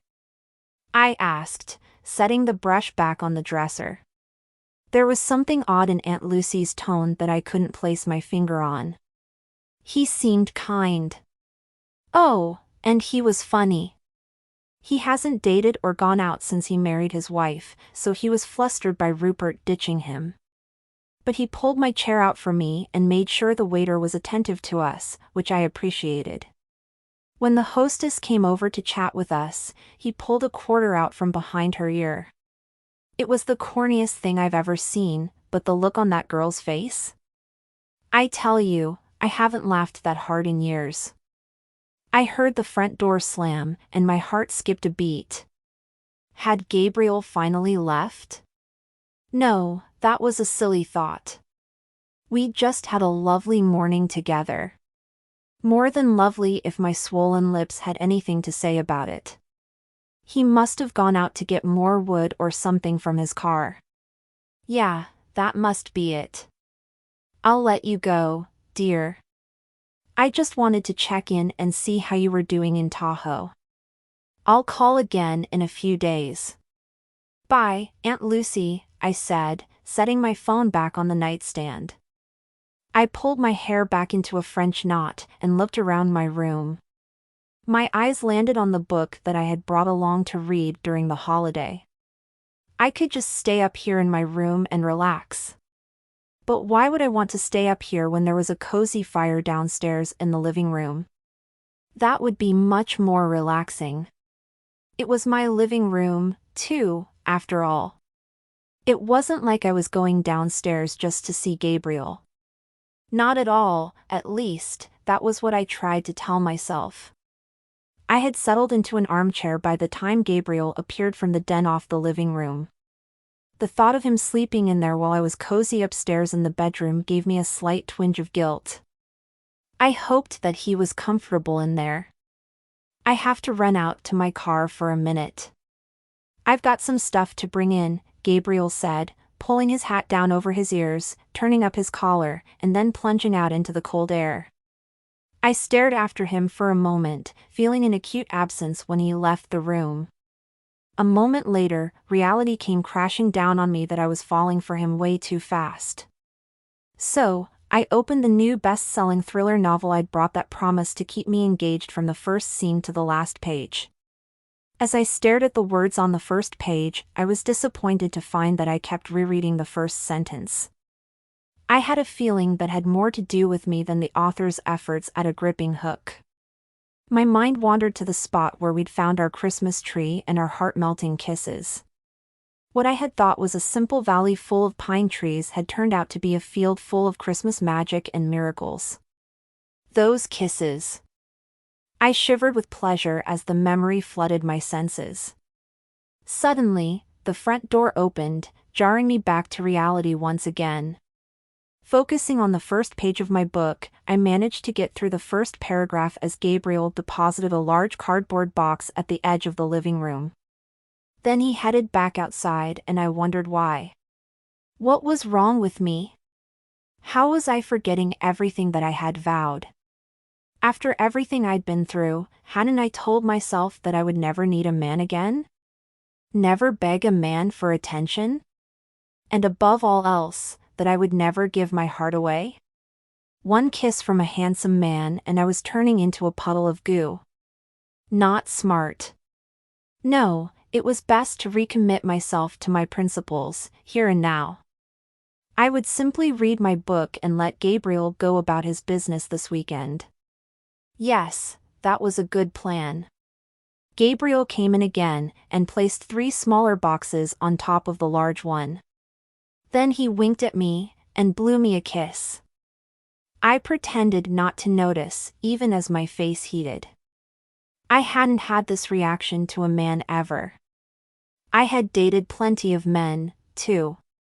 I'd never had a problem keeping an emotional distance, so what made Gabriel so different? Whatever it was made him especially dangerous to me, and to my heart. I had to stay focused on keeping my heart safe. The third time Gabriel came in with a bitter cold draft from the ever-worsening storm outside. I looked up and was stunned yet again by how my tummy flipped. I loved how his brown eyes lit up when he was excited, and how his lips had felt on mine. I felt myself flush again, and glued my eyes to the book, where I still wasn't past the first page. When I glanced up again, I found Gabriel watching me. He set a tiny box on top of the others. "Wonder what's in the box?" he asked. "No, I'm just reading my book over here by the fire," I said, lamely. He grinned. "Yeah? What's it about?" I stared back at him, my cheeks heating to what must look like an all-out lobster red. I flipped the book over quickly, because my mind couldn't formulate words. I'd forgotten what little I'd read. So embarrassing. Sounds intriguing. He chuckled, and then disappeared into the kitchen. I shook my head. Well, that had gone well. Not. Apparently, I had a knack this holiday season for making a fool out of myself. I wished the chair would open and swallow me whole. How could I even relax when I was tied in knots like I was? Ugh, the whole atmosphere up here was so idyllic with the snow falling, the fire crackling, and the scent of pine hanging heavy in the air. But all I could focus on was my pounding heart. Gabriel reappeared a moment later carrying 2 mugs with him. He handed one to me. "Hot spiced apple cider," he said. "Oh, thank you," I said, surprised by the gesture. I blew on the steam coming out the top, then took a tiny sip and felt my resolution melt a little. "Would you like to decorate the tree with me?" "It's as much yours as it is mine," he said, taking a sip of his cider and tipping his chin toward the tree that he had set up on a stand in the corner of the room. A warm feeling spread over me that he wanted to include me in his plans, and I couldn't resist. "I'd love to," I said. "I put the lights on first, so it would be easier for us to decorate around them," he said, opening the biggest of the boxes that he brought in. I was amazed to see layers of ornaments nestled in pretty paper. I picked up a tiny mouse sleeping in an acorn and turned to him. "This one is adorable. Can I put it on the tree first?" "Sure, That was always my dad's favorite ornament," he said, wistfulness filling his voice. "I think it would be fitting for it to go on the tree first." I placed the ornament on the most prominent branch that I could find. When I turned around, Gabriel was holding out another ornament, which looked like a snow globe. "This one is so sweet," I said. "My dad gave that one to my mom on their second Christmas together," he said, shoving his hands in his pockets and rocking on the balls of his feet. "She said it was her first Christmas without snow and this was the only way he could give her some." Sounds like he was a very thoughtful person. My heart caught in my throat, and I had to turn away so he wouldn't see the emotion on my face. His family had so many sweet stories and their traditions seemed embedded in the very fabric of their family. I was surprised that he hadn't gone on the cruise with his mother for the holiday.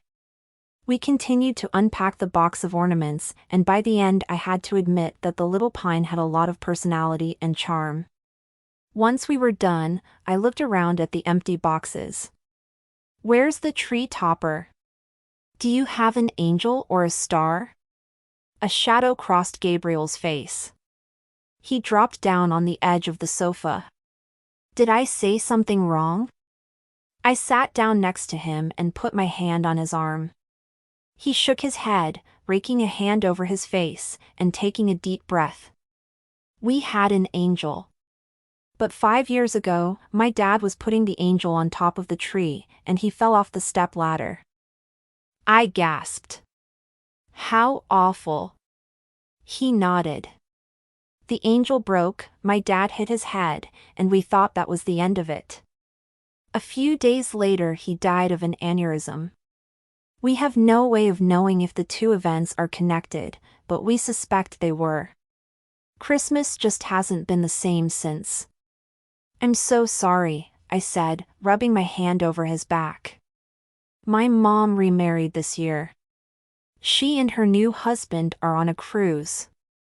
They wanted me to come with them, but I just can't yet.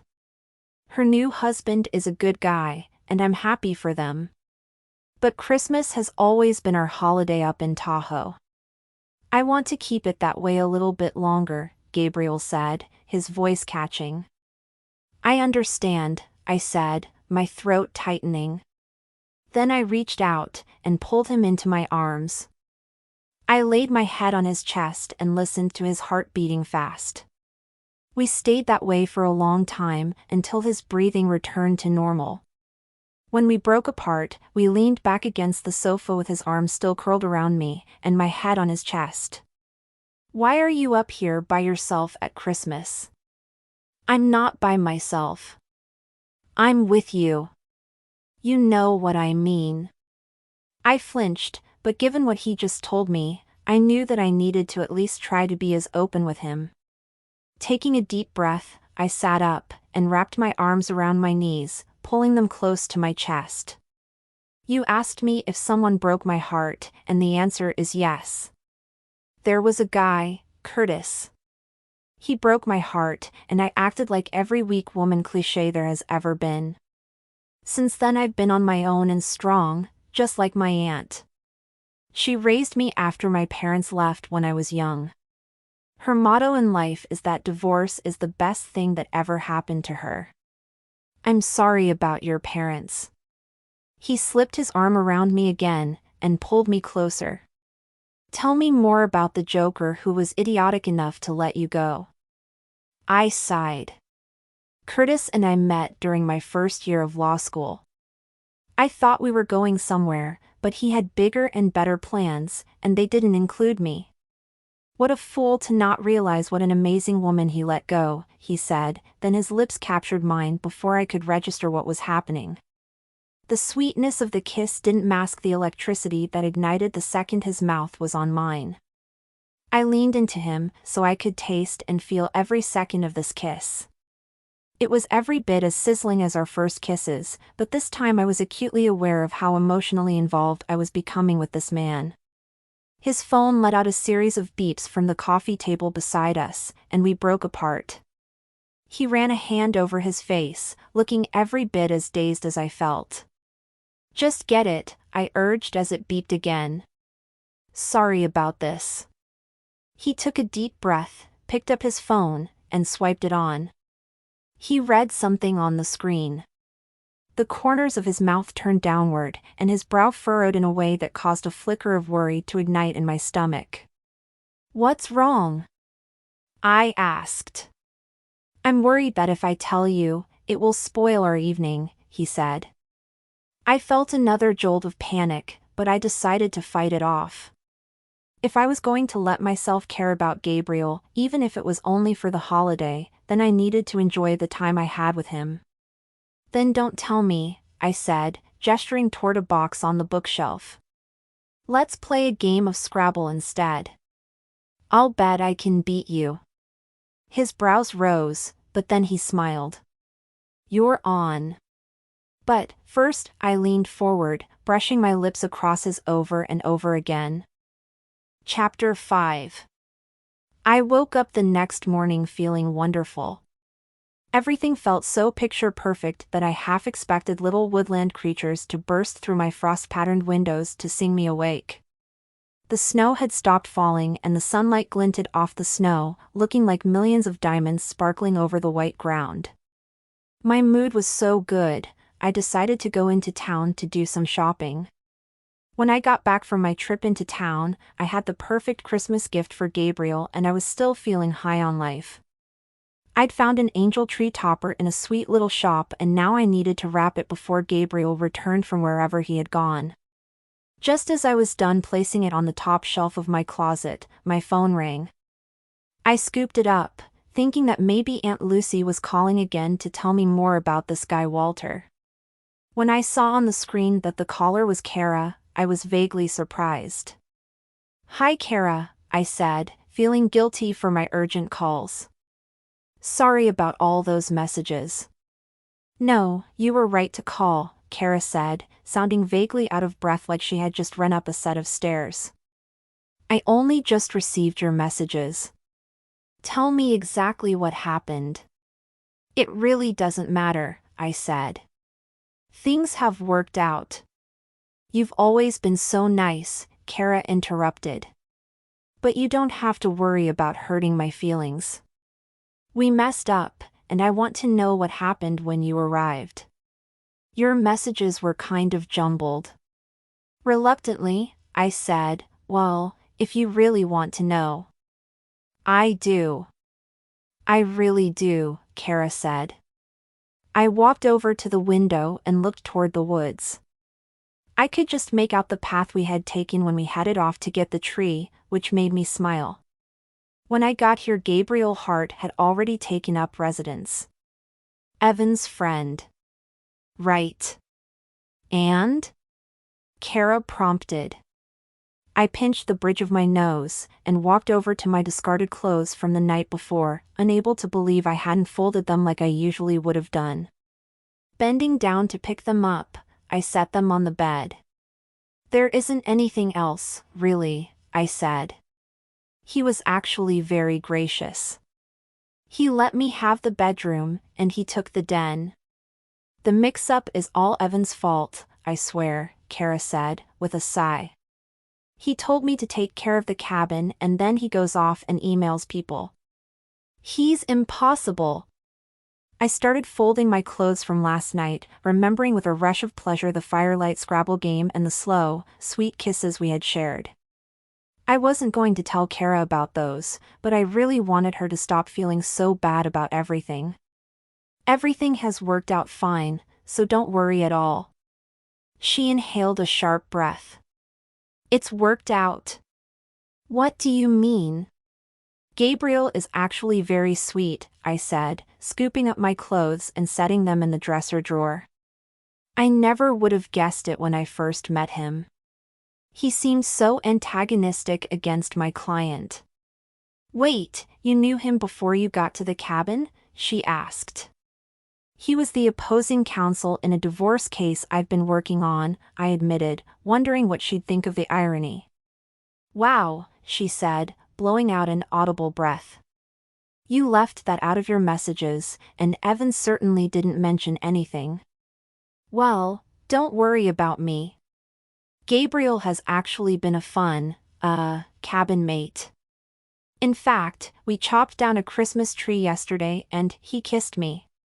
He's a really good kisser, I said, a smile curling over my face. Now we're talking, Kara said, her tone finally relaxing. Tell me more. I laughed. He cooked dinner for me, and we played Scrabble by the fire. We decorated the Christmas tree together, and he made me hot spiced apple cider. To tell you the truth, it's really been more lovely than I could have imagined for a Christmas weekend getaway. You always got excited about Christmas when we were in school, she said, using a reminiscent tone. Yes, and Gabriel is the same way, I said, sitting down on my bed. I grabbed one of the goose down throw pillows and began working a feather poking out of the seam. Your weekend reminds me of when Evan and I were first dating, Kara said. My smile widened as I felt a flare of excitement in my chest. Really? Yeah, Kara said in an offhanded way. But now, Evan never even looks up from his phone when I talk to him. I told him about the cabin mix-up and it didn't even faze him. I tried to get him to go out the other night for a romantic dinner, but he had to stay late at the office. He's been staying late at the office for weeks. She blew out a frustrated breath. Sorry, I didn't mean to unload all of that on you. I'm just a little frustrated right now. It's okay, I said, though I was squirming with discomfort as I thought about all of the things she had just said. That was one of the things that worried me the most about being emotionally vulnerable to anyone. I didn't want to get hurt like Kara seemed to be. I hope everything works out for you. She sighed. Me, too. Sorry again for the double booking. No worries, Kara. I'll call you after Christmas and we can catch up some more. We hung up and I sat on the bed, pulling the white goose feather out, while thinking that all of those problems with Kara and Evan would end up being my same fate if I let this thing continue with Gabriel. Was I making a huge mistake falling for him? If so, the truth was that it was already too late. I'd already fallen hard.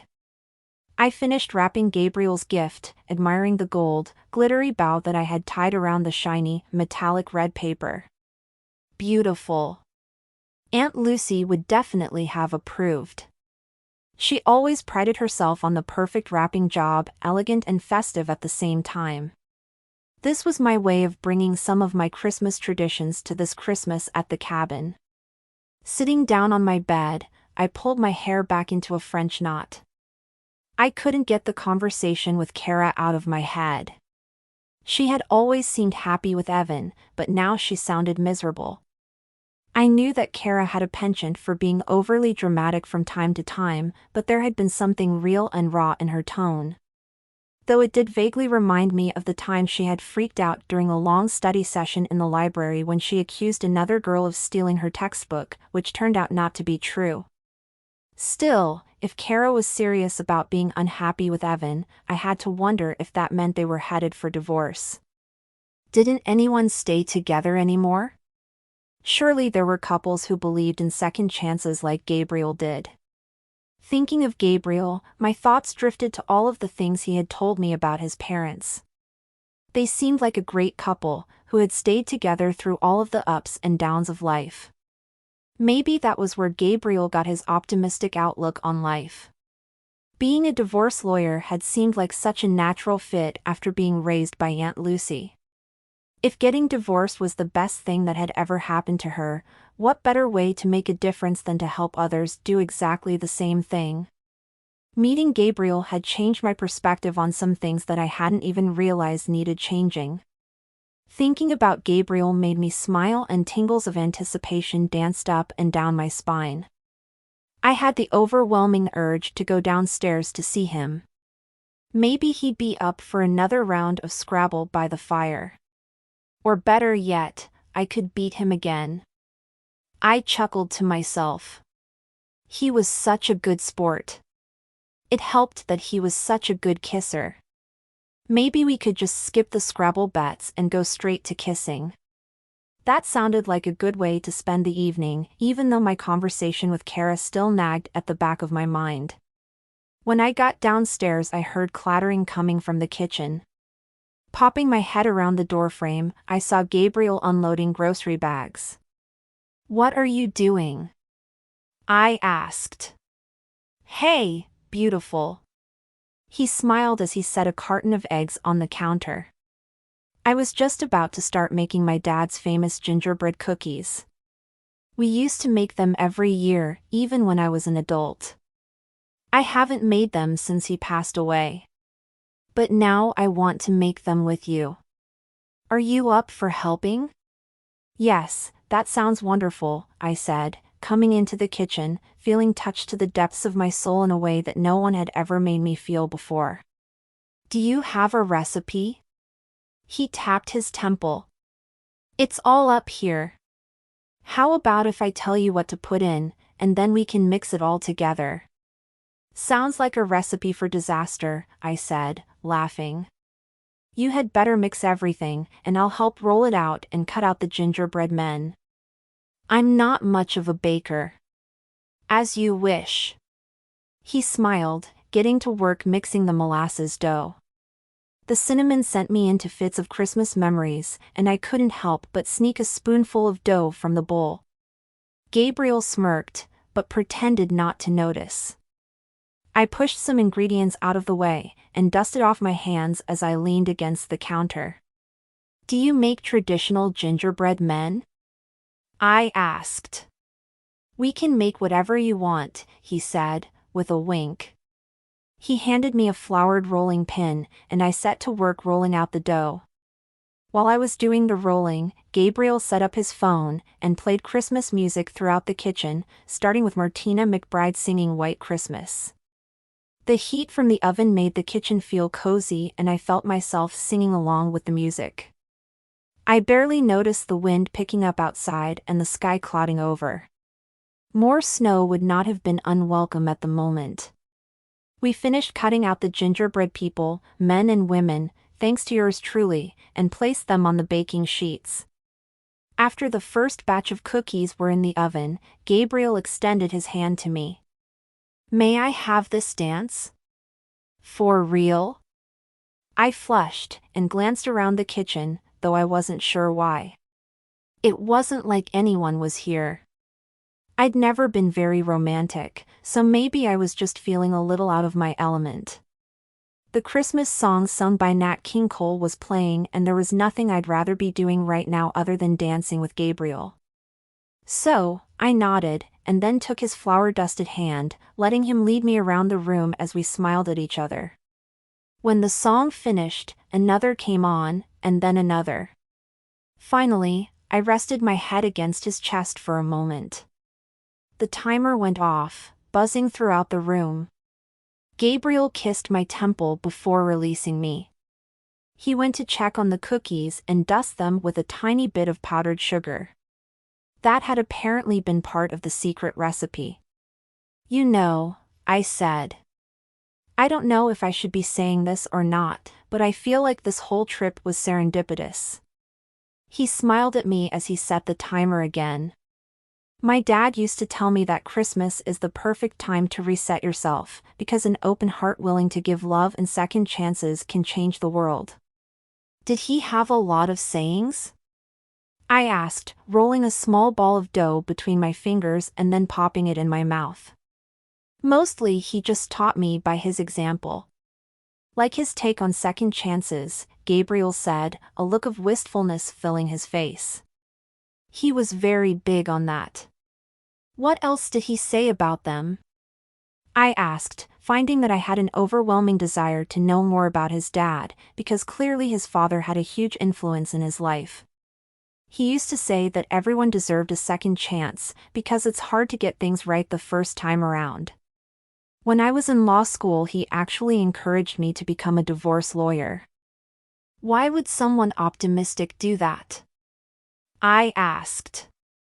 The timer dinged, and Gabriel paused to pull out the baking sheet and pop another in. As he started to move the cookies to the cooling racks, he turned to me. He said that divorce lawyers were more of a shrink than anything else. He thought that I could help people get the second chances they deserved. I wonder how Noelle and Riley are doing, I said, suddenly thinking of my client and her husband. I remembered the way she'd looked at him. She really did love him. You know what? I can hardly believe I'm saying this, but I'm glad that things got disrupted at that final meeting. His brows rose. You are? I nodded. Maybe they really will make it work. I mean, your dad could have been onto something. I don't always get everything right the first time around, no matter how much I'd like to think that I do. I glanced over at Gabriel, thinking how happy he'd be that I was finally coming around to some of his optimism. Instead of his smile, his forehead crinkled and the corners of his mouth turned downward. What's wrong? I asked. Nothing. He ducked his head, concentrating hard on the cookies in front of him. When he didn't say anything further, I had to fight down the confusion and the panic that threatened to rise in my chest. This wasn't law school and I wasn't getting dumped. I decided to change the subject. Now that I know you went to law school at Davis, how did you end up in Blue Moon Bay? Oh. He glanced over at me, seeming surprised. I was on vacation with some buddies, staying at the inn at Blue Moon Bay.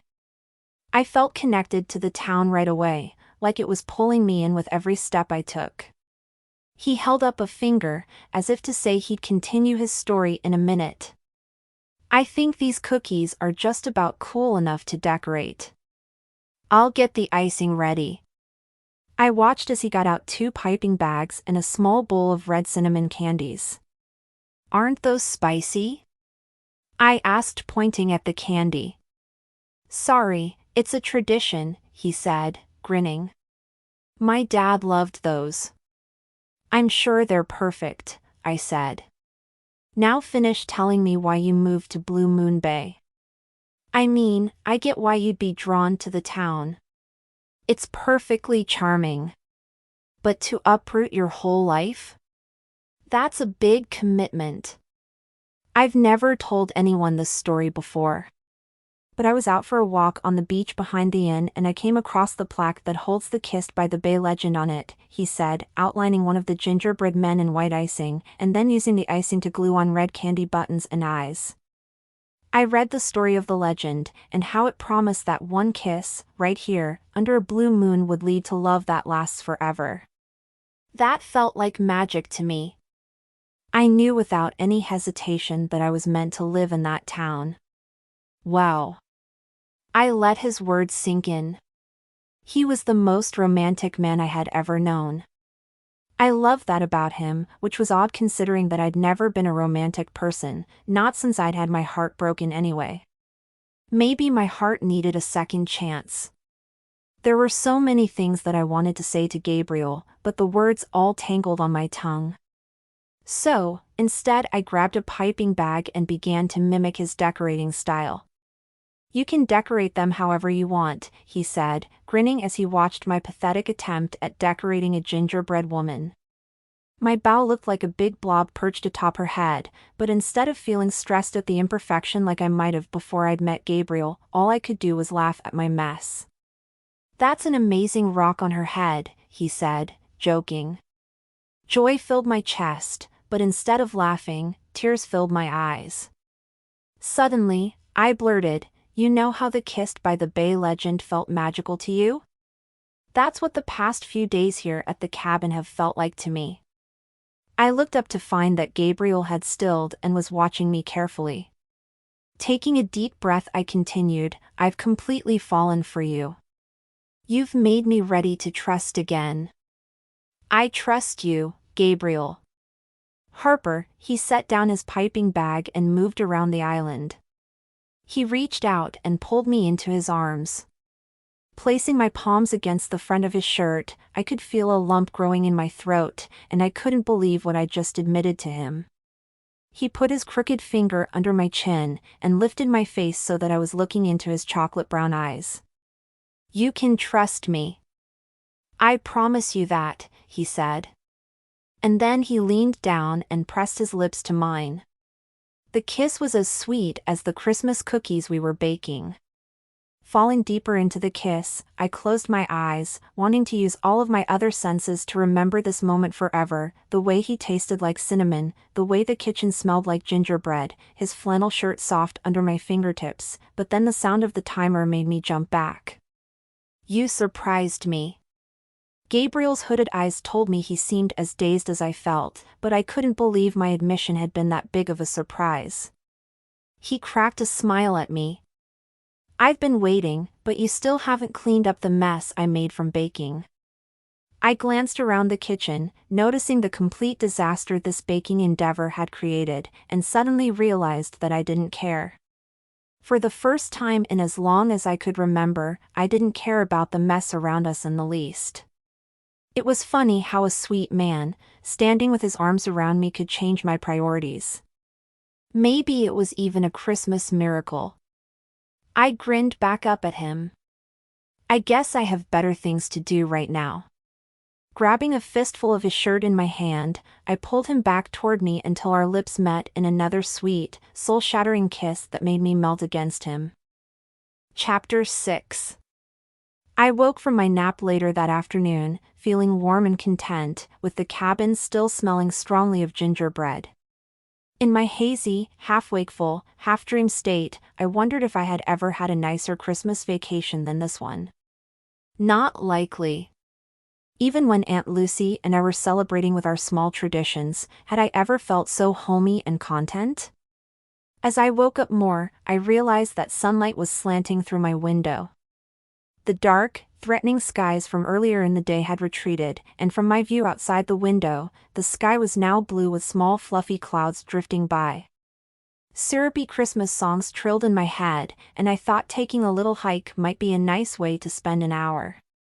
I'd invite Gabriel to go with me. With that thought, I jumped out of bed. Before heading downstairs to ask him, I ran a brush through my hair and then decided to wear my long strands down. "Gabriel?" I called as I skipped down the stairs. No answer. Maybe he had gone out to get some more wood for the fire. Or, better yet, maybe he had gone to chop more wood. I'd certainly enjoy watching him do that, so I hurried to the kitchen window to take a peek outside, but was disappointed to find that he wasn't there. I called his name again, as I wandered to the front of the cabin, and then I noticed Gabriel's car was gone. Frowning, I turned around trying to remember if he had told me that he was going out. I couldn't remember him saying anything. That's when I noticed a plate of gingerbread cookies sitting on the side table with a note propped up next to the plate. I opened the folded paper, and immediately a smile curved across my face.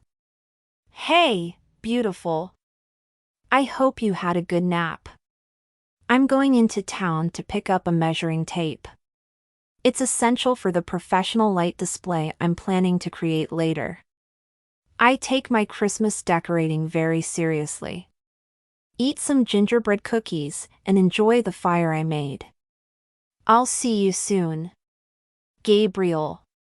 After reading his note, I felt a warm glow spread through me, and I decided to take that walk anyway. I wouldn't go too far, just in case the weather turned bad again. If our tree-cutting expedition had been any indication, that could happen at any point. I bundled up with Gabriel's extra pair of socks that he had loaned me. It made me feel closer to him by wearing them, and I marveled at the change that had overtaken me in such a short time. It was amazing to feel this happy. The brisk, cold air welcomed me as I stepped out of the cabin. Taking a deep lungful of fresh air, I set out across the back. I noticed deer tracks threading their way through the property, mingled with Gabriel's large footsteps in the snow heading toward the woodpile. Just thinking about Gabriel brought a goofy smile to my face. I really loved the festive Christmas we were setting up. At first, I had been set on incorporating my own traditions into my long weekend holiday vacation. Aunt Lucy and I had certainly never done much to decorate, not like Gabriel and his family. Still, we'd had our own way of doing things that had always felt special to me. We would get our Chinese takeout dinner on Christmas, and then we would stroll along outside expensive shops to do window shopping. The windows were always decorated in the most intricate, beautiful, festive ways, which I loved. Plus, we would get our tree and fill it with our small box of silver and gold bulbs. That had been Christmas to me. I couldn't remember much about what I had done before my parents had left, and Aunt Lucy never liked to talk about how her brother and his wife had deserted me. Sometimes I had fantasized about the type of Christmas that Gabriel described his family having, but when I really got to thinking about it, that had felt strange and foreign. What Aunt Lucy and I did might not look like a picture book Christmas, but it was ours and I loved our traditions. A brown rabbit darted across the trail in front of me. Startled, I stumbled over an exposed tree root and grabbed onto the trunk of a small tree to steady myself. My movement shook snow loose from the thin branches, sending a cascade of flakes flurrying to the ground, shining in the sunlight all around me. There was something about being here in the mountains with Gabriel this Christmas vacation that felt special to me. The things we had done, cutting down and decorating the tree, playing Scrabble by the fire, drinking hot apple cider, baking gingerbread cookies, it all felt like the start of something magical. This time of year was supposed to be a time for miracles, and whenever I thought about Gabriel and the way he looked at me, I thought that I might just be living in a miracle of my own. Whatever it was that I felt for Gabriel was deeper than anything I had ever felt before, and that was both wonderful and terrifying. Suddenly, my phone buzzed in my pocket. I reached into my coat to get it, thinking that it might be Gabriel wondering where I was. I realized that I hadn't left him a note, and I didn't want him to worry about me. But then I saw the name of my client, Noelle Jacobson, flash across my cell's screen. I wondered why she'd be calling me on the weekend. "Hello, Noelle," I said. "Harper? Oh, I'm so glad that I got a hold of you," she said, her voice high and frantic. A knot formed in the pit of my stomach. "How are things going with you and Riley?" I asked, pausing in my walk to watch a squirrel scamper after another squirrel that had a nut in its mouth. "Things are awful," she wailed, her voice breaking. "What's going on?" I asked, using a soothing voice. "Riley came home last night with a new business plan. He wants to build a skating rink on the beach." "On the beach, Harper?" "He wants to call it a sanding rink." "Can you even imagine?" Noelle took in a loud shaky breath, and I could imagine her trying to keep the tears at bay. "Did you talk to him about your thoughts on this venture?" I asked, walking again. "Yes, but he refuses to change." "I know you're going to tell me I told you so, but I really thought that he would change this time," she said. I sighed. Just a few days ago, I probably would have thought I told you so, even though I would never say that to a client. But, now? Gabriel had shown me a new way to think about things. "Have you thought about the fact that Riley was like this when you married him?" "Well, yeah," Noelle said. "But, so what?" A friend of mine reminded me that everyone deserves more than one chance in life, because it's hard to get things right the first time. It seems to me that's what Riley's doing. He keeps trying new business ideas because he hasn't gotten one right yet, and he wants to do it for you and with you. I've never thought of it that way. "I guess you're right," she said. I heard a bit of reluctance in her voice, but what I also heard the tinge of hope. "And didn't you marry him because you love who he is?" "Of course," she said, her voice quiet.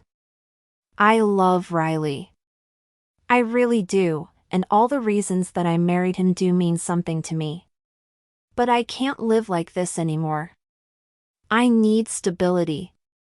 I need to be able to picture my future. A house. Kids. All of it. Things aren't always the way we want them, but sometimes life gives us things that we didn't even know we needed," I said, pausing at a fork in the path. I couldn't explain the feeling that was swelling inside of my chest, but I felt a huge amount of conviction that I needed to encourage Noelle to try to work things out with Riley. "Are you sure you're ready to give up on him?" She was quiet for so long that I thought we might have dropped the call. She must be confused by my changed outlook on her situation. Just a week ago, I had been counseling her on how a divorce would be the best thing she ever did with her life. "I don't suppose you know a good marriage counselor, do you?" Noelle asked, finally. "I mean, the one we were seeing didn't seem to understand us very well. I know you're a divorce attorney and counseling isn't your field. But maybe you've heard of someone good through your clients?" I found myself smiling. She still wanted to work things out with Riley, and I wanted her to know that I was rooting for them. Snow crunched under my boots as I came to the top of a small rise. "Dr. Karen Cunningham specializes in marriage and family therapy," I said. "I've heard she's really good. I'll text you her info when I get back to my office. I'm actually hiking at the moment. Some of my clients have used her before, and from what they've said, I think you'll really like her." "Thanks so much, Harper," Noelle said, relief flooding her voice. "I really appreciate your advice. I'm sorry I interrupted your walk. Merry Christmas." "Merry Christmas to you, too," I said, and then hung up. I smiled as I headed down the hill toward the bank of a small river. Noelle had sounded positive again about her marriage to Riley, and I was glad. She deserved to be happy, and I hoped marriage counseling would help her find happiness with her husband again. Meeting Gabriel had definitely changed my priorities. I'd have to remember to thank him for that later. I was so lost in thought that when a flash of movement caught my eye, I gasped and stopped short. In front of me, there was a family of deer that had come down to drink at the stream. These must be the deer whose footprints I had seen in the yard. That small fact made me feel connected to the graceful creatures. The mother deer looked up and regarded me warily, clearly considering whether or not she thought I posed a threat to her family. I held absolutely still, not wanting them to leave. Finally, the mother deer lowered her head back to the frigid water. As I stood there watching them, another thought drifted into my mind. I could see myself having a family with Gabriel. 2 kids maybe, a boy and a girl. I had the feeling we would come here every year to celebrate Christmas. That would be our Christmas tradition together. We'd cut down our own tree and bake gingerbread cookies. I'd never thought about having a family before, but the image was so clear in my mind that I could almost reach out and touch it. I had fallen hard and fast for Gabriel, and I wouldn't have changed this feeling for the world. When I got back from my walk, my socks were soaked, but I was happier than I had been in a long time.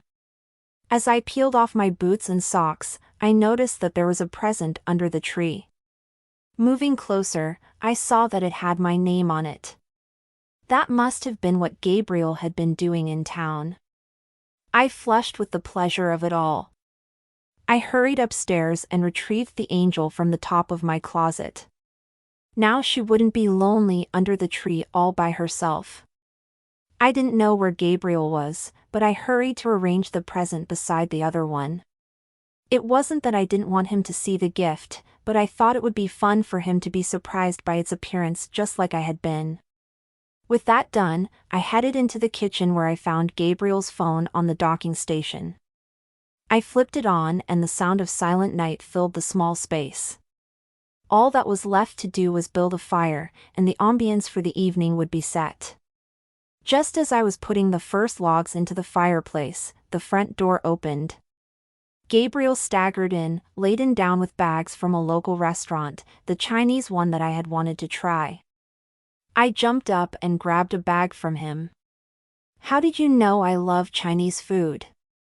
"Kara might have mentioned it earlier today," he said with a grin. "I thought we could eat by the fire." "Great minds think alike," I said. "I was just starting a fire when you came in." Or should I go get us some plates for dinner?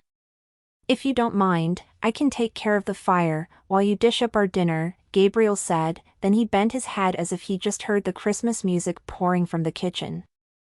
A smile crossed his face and he winked at me. Thought you'd enjoy this music. I smiled, then took the bags of takeout into the kitchen and dished up our food. After we had gotten settled on 2 large floor cushions in front of the coffee table, he asked how my afternoon was. Great. I took a walk in the snow. Yeah. I wish I'd been here so I could have gone out with you. You would have loved it, I said, taking a bite of orange chicken. The sky was sunny and the snow glistened like a sparkling white blanket. The best part was that at the end of the hike, I saw a family of deer coming down to the river to drink. I don't know what it was about them, but they were majestic. I wish you could have seen it. That sounds amazing, he said with a grin. I shifted closer to him, and he reached out to hold my foot. The gesture was sweet and intimate. I shivered. You're freezing, he said. Hang on. He disappeared into the den, and when he reappeared a moment later, he was holding a fresh pair of socks. I pulled them on, feeling more special than I ever could have imagined. We went back to eating our dinner. Kara was right about the Chinese restaurant being good. So how was your shopping trip? I asked. Good, he replied. I got just what I was looking for. From his smile, I knew that he had something planned, but I couldn't guess what. Anticipation quivered in my veins. I smiled sideways at him, feeling a goofy grin spread across my face. What? He asked. Nothing, I said, laughing. I'm just really happy. I mean, even our clients are working things out, and I think they have a good chance. I never thought I would be saying something that optimistic either, but you've shown me a different way of thinking about my career. And I can't begin to tell you how touched I am by the advice your father gave you. Sometimes, I wonder what my parents might have told me if they had stuck around. Gabriel reached out and pulled me into a hug. I'm sorry. I have my Aunt Lucy, and she's always been wonderful to me. She sounded like she was having a good Christmas weekend when I talked to her. It's like the whole world is happy right now, you know? Gabriel's phone started buzzing. He glanced at the screen and said, "It's my mom." You should answer it, I said. Hi, Mom, he said, after he'd swiped the screen. No, you don't have to feel bad about leaving me alone during Christmas. In fact, I'm not alone. I'm with someone special. I caught a sideways glance at Gabriel, and the corner of his mouth curved upward. I hope you get to meet her soon, too. We cut a tree down, and we used Dad's recipe to make gingerbread cookies. He reached out and took my hand. Yes, for real. I'm glad, too. If you don't get another chance to call from the cruise, I hope you and Dale have a Merry Christmas. Love you, Mom. He pulled me closer and I fell into his arms happily. I can't believe how beautiful everything looks here, I said, admiring our tree. You're beautiful, he said. I smiled, a wave of warmth rolling over me. I turned in his arms and looked up at him. He brushed a kiss across my lips, and I shivered. This cabin and this weekend is everything Christmas is meant to be, I said. You're everything Christmas is meant to be, he whispered. We cuddled down into the sofa cushions, and the warmth of Gabriel's arms and the firelight made everything feel homey and sweet. I'd never been as happy as I was in that moment. Chapter 7. On the morning of Christmas Eve, I woke up early and stared through the window at the winter wonderland outside. Renting this cabin had been the best decision I'd ever made. I needed to remember to thank Kara. After snuggling in bed and enjoying the peaceful view, I went downstairs to find coffee and breakfast already made, and Gabriel's smiling face as he greeted me with a kiss. I could definitely get used to this kind of life. This is the best breakfast I've ever had. I drained the last of my orange juice from my glass and smiled over at Gabriel in appreciation. Seriously, if the lawyer thing doesn't work out for you, you should open a breakfast cafe or something. I could do all your social media. Just videos of me gorging myself on this amazing food. He laughed and dished up another serving of the egg casserole for me. I need you to be well fed so you'll have lots of energy. What do I need energy for? I asked, blinking rapidly in what I hoped looked like an innocent expression. I probably failed miserably, so I smirked at him instead, wondering what he had planned for today. A game of Scrabble by the fire where I can beat you again? He winked at me. You'll just have to wait and see what I have planned for you. I was about to take another guess when my phone buzzed on the kitchen counter. Ignoring it, I took another bite of the casserole. My phone went silent for a moment, only to start buzzing again. Sighing, I checked the screen. It's work, I said. You should take it, he said. Anyone calling you on Christmas Eve must really need to talk to you. I'll start cleaning up breakfast, but after you're done don't go anywhere. Where would I go? I asked, giving him a grin before grabbing my phone and heading into the living room so I could have some privacy. Hi, Noelle. What's up? You won't believe how awful things are, she moaned, her breathing heavy and labored. What happened? I asked, in a soft voice that I hoped would calm her down. She sounded like she was on the edge of a panic attack. I thought you two were going to counseling. I emailed that counselor you mentioned, and I had a meeting all set up. While I was busy trying to save our marriage, Riley decided to take my grandmother's Ming Dynasty porcelain vase from my house. Can you believe that? I get home to find him telling me that he has the perfect way to fund his sandy rink skating business. Now, my beloved family vase is gone, Noelle said, her voice catching like she was about to break down in sobs. Noelle, take a deep breath. Are you saying that he took your grandmother's vase without your permission? I began pacing in front of the fireplace, the familiar tension that I had often felt before coming to the cabin returned with a vengeance, making my chest tighten and the muscles in my shoulders pull taut. Basically, yes, she said. He was at the house by himself, though. I normally wouldn't have left him alone while he was in the middle of one of his schemes. But I loved what you said about second chances. I figured I had to trust him, because a second chance means a new beginning where we respect each other. I should have known he'd never change. Guilt flared in my stomach. I had given her that advice about second chances, and expected her to take it. So, by that logic it was my fault that Riley had taken the vase. I'm so sorry. I pinched the bridge of my nose. I honestly hadn't thought that I would be dealing with a client today of all days, but clearly Noelle needed my help. I walked over to the window and gazed out at the snow. The wind had made big drifts around the house that just called for someone to jump in them, and yesterday I would have playfully suggested just that to Gabriel. But now, talking to Noelle, my heart felt heavy. There had to be a way to fix this for my client. Did Riley actually sell the vase? I asked. Maybe we can still get it back. No, I don't think he's sold it yet, she said. But he claims to have an interested buyer. He took the vase to his dad's house and he won't give it back to me. He says I don't support him when that's all I've been doing for the past 5 years. I wanted to tell her that he was acting like a child, but that wouldn't get her anywhere, so I kept my mouth shut. Walking back to the fireplace, I picked up a ceramic deer that I remembered Kara having in her apartment when we were in law school. I loved that she was sentimental, and I found myself hoping that she could carry that sentimentality back to her marriage, to remember why she and her husband had gotten together in the first place. Then I couldn't help but think of the dear family I had seen the day before.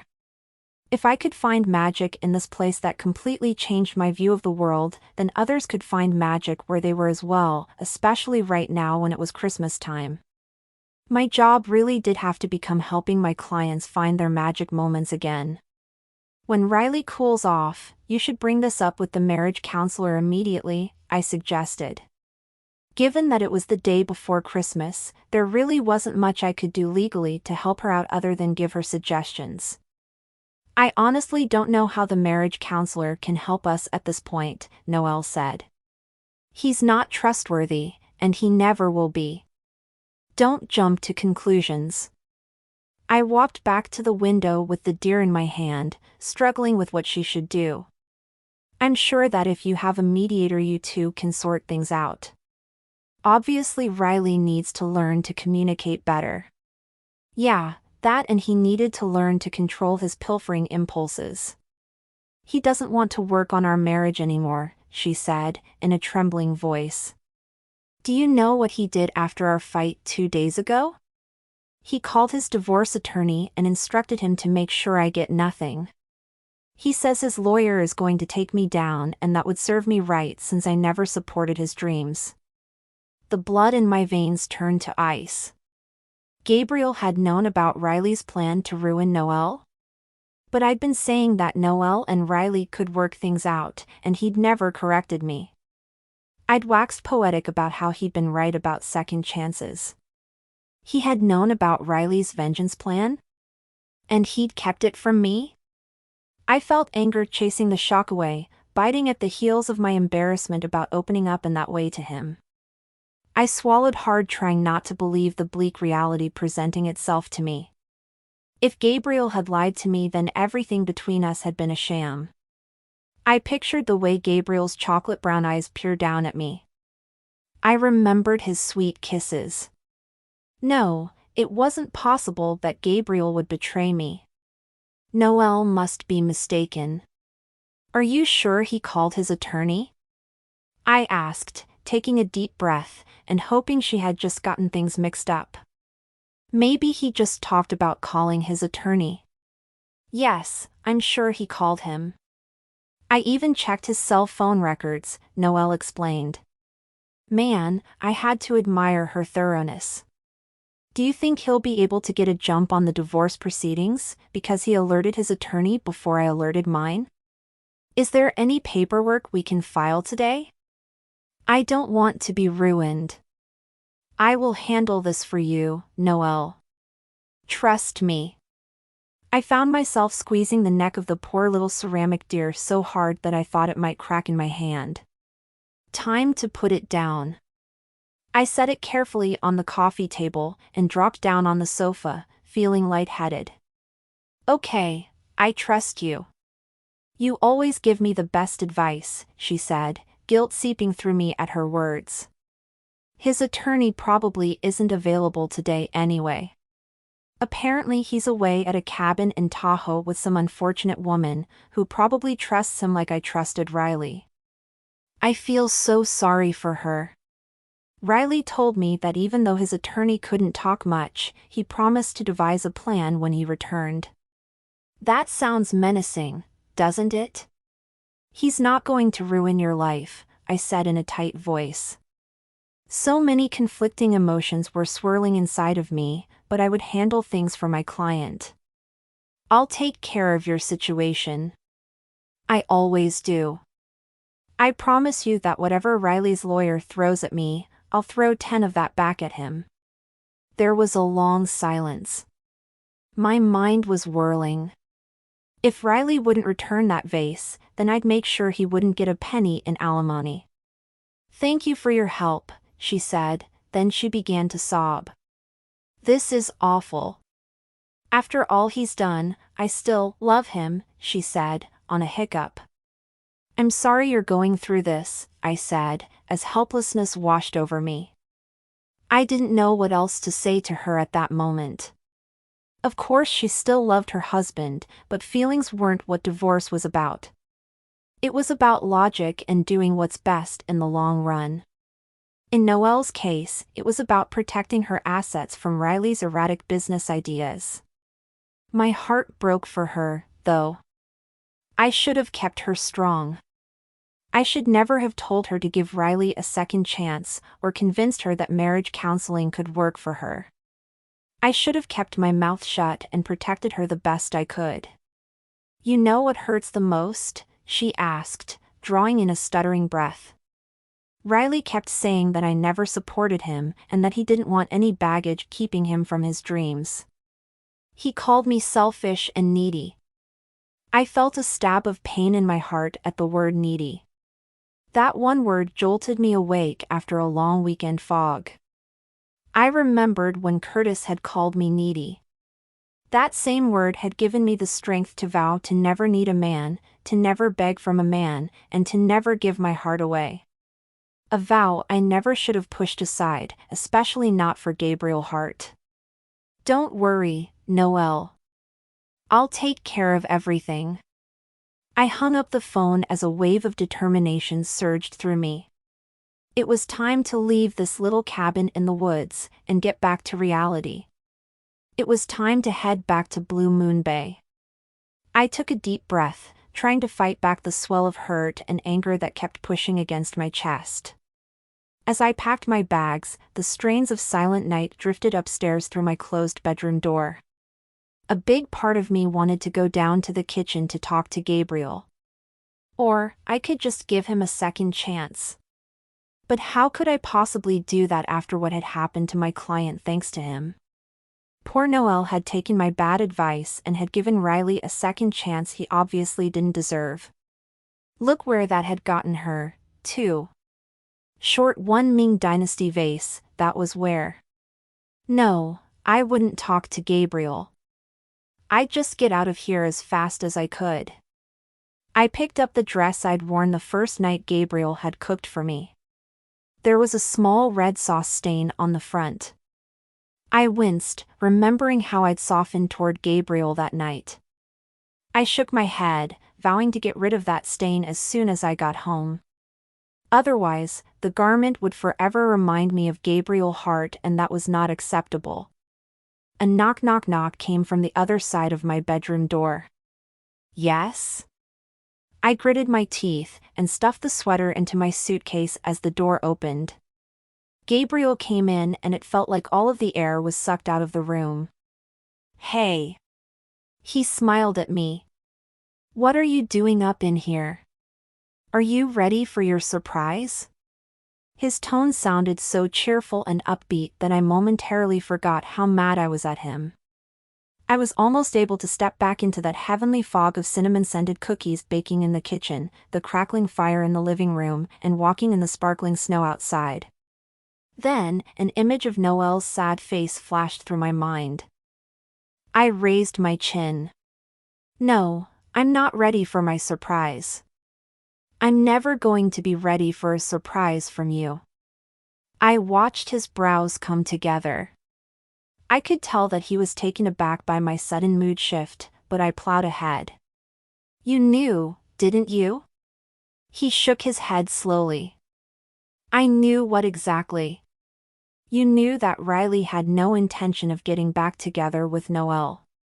You let me babble on about how glad I was that they were getting a second chance in their marriage, but all of that time you knew he was done. I can't believe you would lie to me about that, I said, turning back to my packing. I never lied to you about anything, he said, softly. But you aren't denying that you knew, are you? I stared at him, seeing by the expression on his face that he'd talked to Riley and what Noelle had told me was true. A lie of omission is still a lie. I wished that I could rewind the clock. But that wasn't reality. Heaving a sigh of frustration, I turned to my dresser. The pine twig that had broken off the Christmas tree the other day sat on my dresser. I'd kept it to remind me of our adventure in the fog, and now I'd leave it behind. I couldn't have told you anything about Riley's phone call, anyway. Gabriel said, sliding his hands into his pockets and leaning against the doorframe. You know I can't break attorney-client privilege. Do you even know what your client did to mine? I snapped, pulling open my sock drawer and grabbing an armload of clothes from inside. Normally, I would have made sure that each item was folded and placed just so, but I was so mad at the moment that all I wanted was to get out of there with whatever shreds of my heart were still intact. While Noelle was researching marriage counselors and buying into your whole everyone deserves a second chance nonsense, Riley was making plans to eviscerate her. I should never have advised her to give him a second chance. I didn't tell you what you should tell your client, Gabriel said. No, but you waxed on about the importance of second chances, I said, pulling out my second suitcase and packing that one haphazardly, too. I was foolish enough to let myself believe that some part of the world worked that way. I let myself believe in all this nonsense. I waved my hand around the room. I never would have given my client such bad advice if it hadn't been for you. He pushed himself off from the doorway and stepped toward me. Would you betray your client's confidence? He asked, his eyes hooded and serious. Of course not, I snapped, my forehead wrinkling. I don't expect you to either. But you could have hinted that there might be a problem. Instead, you let me prattle on about how wonderful it was that they were getting a second chance, and how happy they were going to be.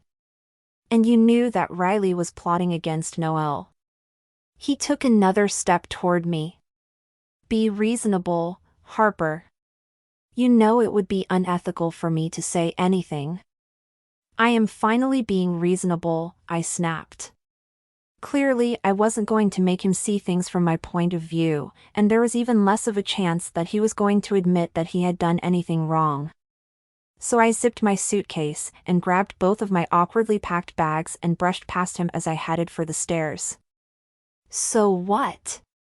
He followed me, close on my heels. You're just leaving?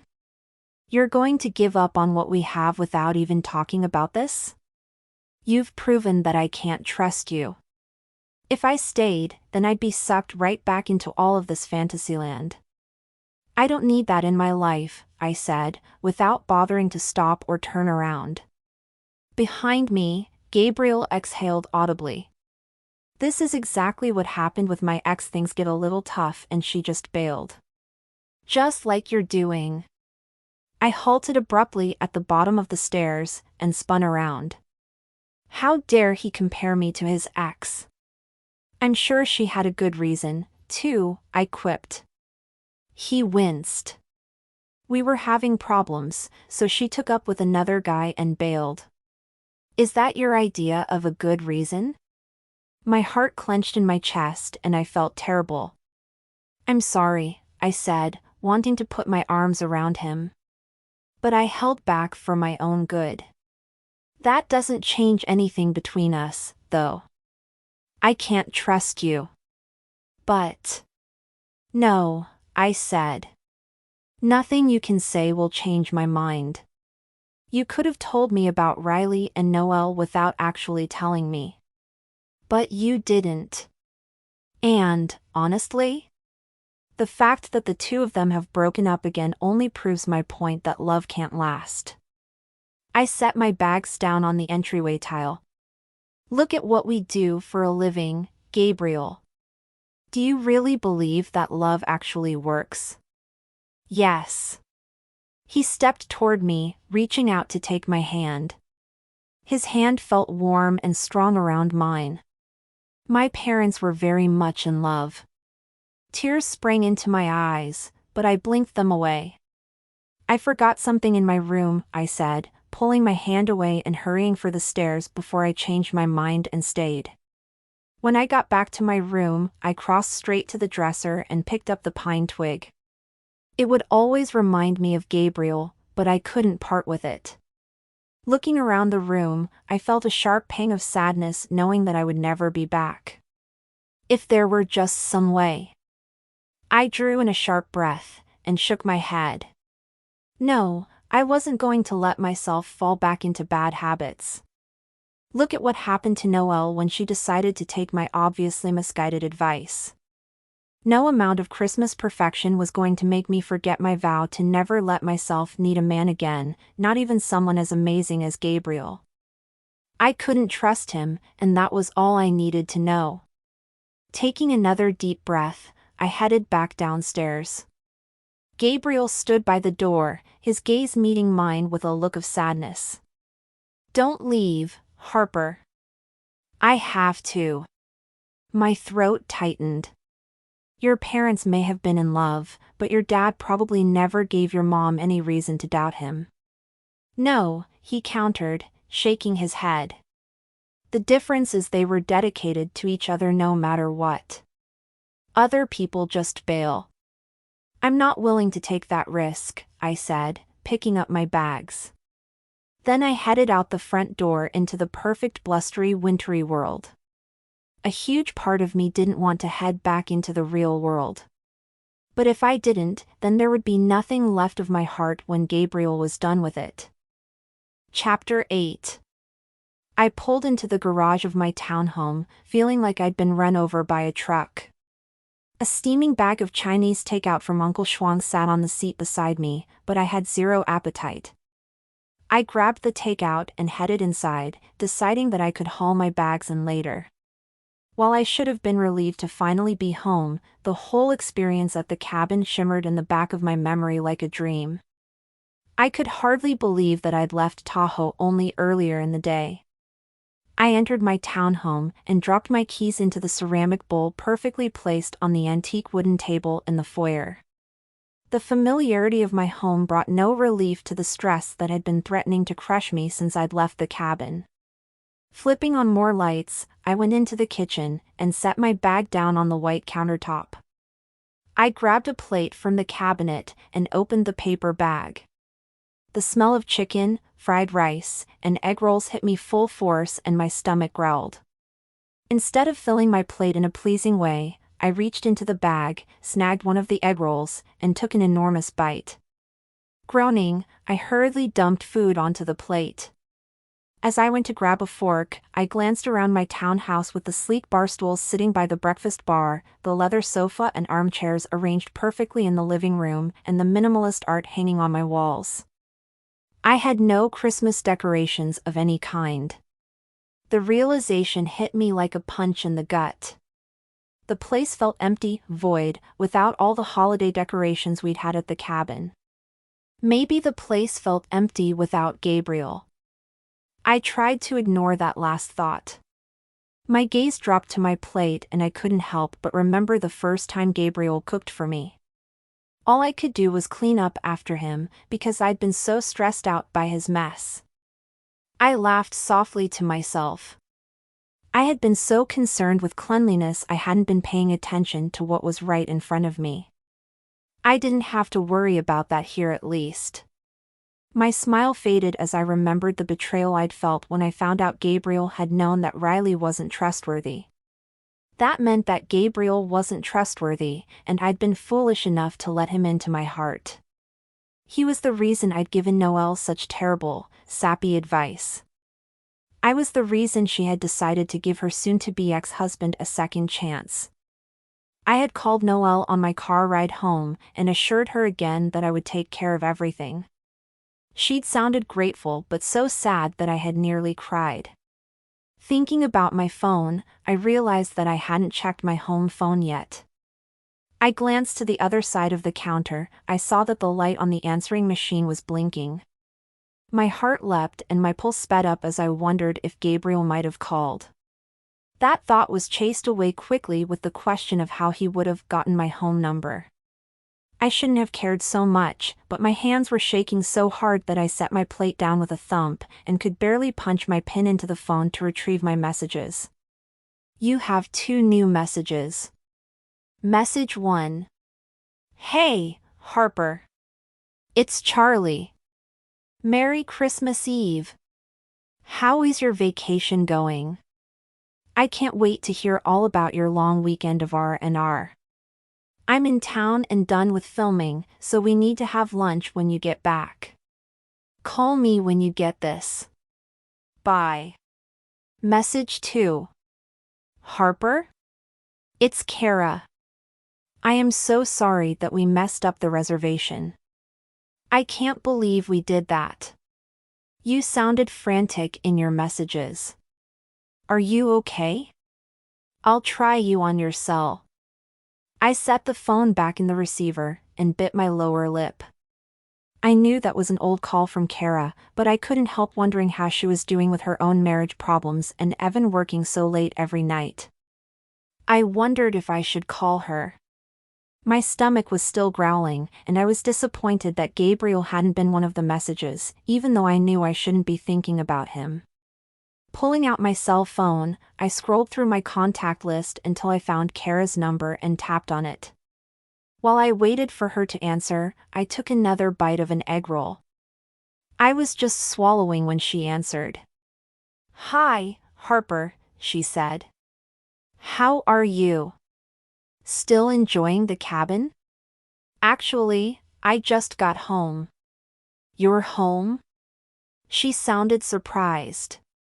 "Yes, I have a client who needs me," I said, knowing that the last time I had talked to Kara I had been waxing poetic about how well things were going with Gabriel. She had felt so bad about the mix-up that I couldn't stand the thought of making her feel worse by letting her know how we'd crashed and burned. "How are you and Evan doing?" She giggled. "We're really good." "That's great," I said, taken aback. "Things are going better than the last time we talked?" "Yeah, things are worlds apart from when we talked," Kara said. I'd been acting so silly complaining about my sweet husband. "He gave me my Christmas present early." "I'm so glad for you," I said. "What was it?" "He set up a scavenger hunt," Kara said. "He set up clues at each of the places that were significant to our relationship. We spent today going from place to place. It took him forever to set it up. That's why he claimed that he was working late every night for weeks." "That's the sweetest," I said, picking up my fork and poking at my congealed chicken. Kara had been mistaken about her husband. Gabriel had done loads of sweet things for me, but I couldn't see how I was mistaken about him lying to me. "It was sweet," Kara agreed. "He even had us go to the place where we took our first boat ride. He used to be really into sailing, and I'd lied to him about my sailing abilities. He took me out, and I spent the entire time hanging over the side of the boat, puking my guts out. When we ended up at the dock today, I was terrified that we'd go back out on the water. We just had dinner on the dock, thankfully." I laughed with her. "I'm so glad that everything is going so well between you two." Kara began telling me about more of what her husband had done for her. It was great to hear her sound so in love after all of these years.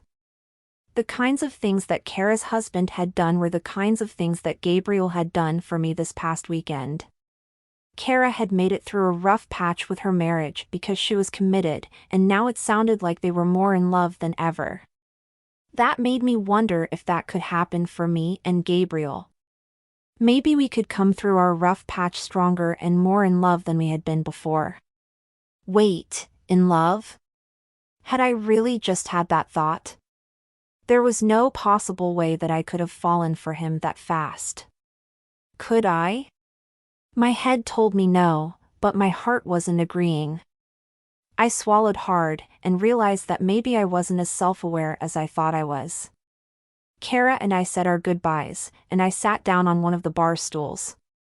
My anger had cooled off and I was more confused now than I had been when I left the cabin. Kara and her husband had weathered their trial, and now they were still happy after all these years. And Gabriel's parents had been happy throughout their whole marriage. I had to admit that maybe love did work for those who were committed. My eyes burned.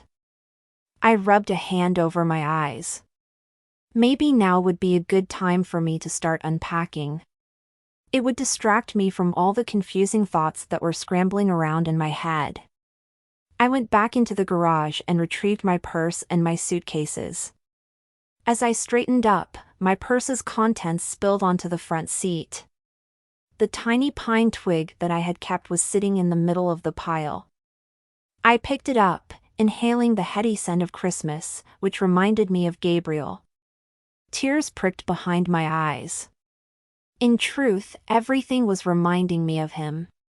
Holding the pine branch in my hand, I dropped to the cold garage floor, with tears pouring down my cheeks. I had no idea what I was going to do now. The next morning, I opened my eyes to a shaft of bright sunlight hitting my face through my bedroom window. That's when I realized it was Christmas morning. Kicking off the tangle of sheets and blankets, I pushed myself up on my elbows, swiping my dark hair off my face. My eyes felt hot and swollen from crying last night. Sadly, I was pretty sure I'd set a new world record for tears. So much for thinking that being single this holiday season would make life easy for me. Instead, I'd never felt so confused. My chest felt hollow, except for the searing pain that sliced my heart whenever I thought of Gabriel's sweet smile and his warm chuckle. I'd never felt this awful over a breakup, and it's not like we'd officially been together. When Curtis had broken up with me, I'd actually come out stronger than ever. I'd even decided that I'd never need a man again, that I'd never beg a man for anything either. Most importantly, I'd decided to never give my heart away. And yet, I'd broken all of those rules for Gabriel. I'd basically begged him to tell me what his client had told him about my client. Since I hadn't stuck to my life's philosophy, I only had myself to blame that my emotions were now a huge mess. It didn't help that I couldn't stop thinking about Gabriel either. I scrambled out of bed, pulled on my robe, and secured my hair in a low knot. Then I headed to the kitchen to make coffee, frustration licking at my heels. As I gazed around the townhouse I'd always loved, a feeling of emptiness washed over me. Everything was in perfect order, right down to the 3 most current of my favorite magazines fanned artfully on my coffee table. But nothing seemed right here anymore. With a sigh, I poured my first cup of coffee, wishing I could snap myself out of this funk. But I missed the cabin in the woods and the feeling of Christmas, which had been present in every single thing Gabriel and I had done together. I mean, I didn't even have a Christmas tree. That thought only made me think of the tree Gabriel and I had decorated by the fire, while it had been snowing outside. Everything about that tree had been special, even down to trekking out in the fog to cut it down. I missed the Christmas music Gabriel always had playing, the way we laughed while cooking a meal, and the delicious gingerbread smell while making Christmas cookies. I even missed the huge messes Gabriel had made in the kitchen. Taking a sip of coffee, I waited for the energizing feeling that used to hit me as I drank my morning cups. Didn't happen. I groaned. My routine wasn't working. Somehow, I needed to become strong again. I had to stick to my motto about self-reliance and not needing a man, especially not Gabriel Hart. I had to keep my heart safe. There was only one person I knew who could get me back on track. I picked up my cell phone to call Aunt Lucy. "Merry Christmas, Harper. How are you, dear?" "Merry Christmas, Aunt Lucy." I bit my lip. I didn't want to burden my aunt with all of my stress, but I'd never hidden anything from her before and I wasn't about to start now. Actually, I'm not doing so great. In fact, I left Tahoe and came home. "You aren't at the cabin anymore?" Aunt Lucy asked, sounding surprised. No, I set my half-empty cup of coffee down on the breakfast bar and walked over to the living room windows. I gazed out at the sunny California morning and the small piece of ocean I could see from my place. But this time the beautiful cerulean water did nothing to ease the lump in my throat. Things had been going well at the cabin until I took a business call. I convinced my client to give her husband a second chance. Things went downhill from there and I can't seem to get back on track. "You convinced a client not to follow through with her divorce?" she asked. I could picture the confusion on her face, since I knew the concept of second chances in relationships was completely foreign to her. Not to Gabriel Hart, though. Wince. Yes, Aunt Lucy. I gave my client terrible advice, which is the problem. She took my advice to give her husband another chance, and while she was spending her time researching a good marriage counselor, her husband was spending his time figuring out how to make sure she got nothing in the divorce. It's my fault she trusted him. I feel so guilty. A long stretch of silence ensued. I am just stunned that you'd give that kind of advice to anyone, she said, her voice cracking. Then she made a humming sound. Did something happen to make you so optimistic about her situation? I sighed. It doesn't matter why I gave her that advice. You could just call it Christmas cheer, or whatever. But what makes this even worse is that Gabriel knew his client was out to get my client, and he didn't even give me a clue to pass on to her. He completely blindsided me.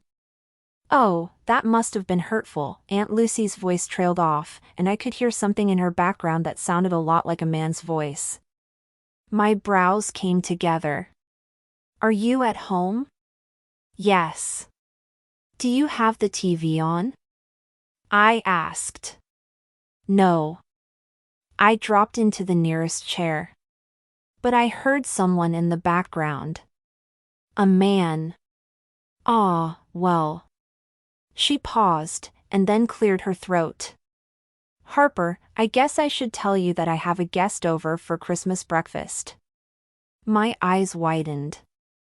Who? His name is Walter, Aunt Lucy said, with an unfamiliar lilt in her voice.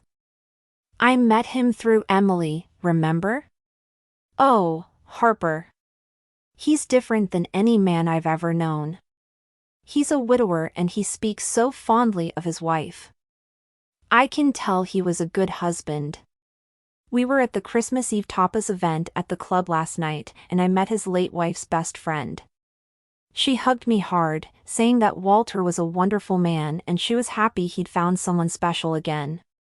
My head started spinning at the breathless rush of my aunt's words. I could picture the flush that appeared on her cheeks when she was feeling giddy. Leaning my head back against the wall, I tried to process my aunt's news. Wow, that's a big turn of events. Imagine my surprise, too. She giggled, sounding like a young lady who had just experienced her first kiss. I asked Walter what the friend meant about him finding someone special, and he admitted that he'd told her about me. He said for the first time since his wife passed away, he had feelings for a woman. Me. I admitted that I was quite fond of him as well. After that, we went to an all-night diner. We talked about my divorce and his marriage, and just about life in general. Now we're dating, Harper. We really are. My mouth dropped open. My aunt was over the moon for a man? Had reality shifted while I was in Tahoe, throwing me into an alternate dimension? Still, hearing my aunt so happy warmed my heart. I couldn't help but be thrilled that she had found someone after all these years. I'm really happy for you, Aunt Lucy, I said, tears blurring my vision. He sounds very special. I can't wait to meet him on my next trip home. Thank you, she said, pausing for a long moment. Listen, I understand why you're upset about Gabriel not telling you about his client's intentions. But I've never heard you so hot and bothered over a man before, so it's plain as day that you've fallen for him. Maybe you could cut him some slack for not breaking his lawyer-client confidentiality for you. Keeping his client's business private is part of his job after all. You have to admire him for his decision. I sat upright immediately. Whose side are you on? Yours, Harper. I'm always on your side. That's why I'm telling you to call him. Don't waste time in doing so, either. After all, it's Christmas. The most magical day of the year. Okay, my aunt clearly had mistletoe brain due to her new relationship. I didn't want to put a damper on her happy cloud either. I'll think about it, I offered. Good girl.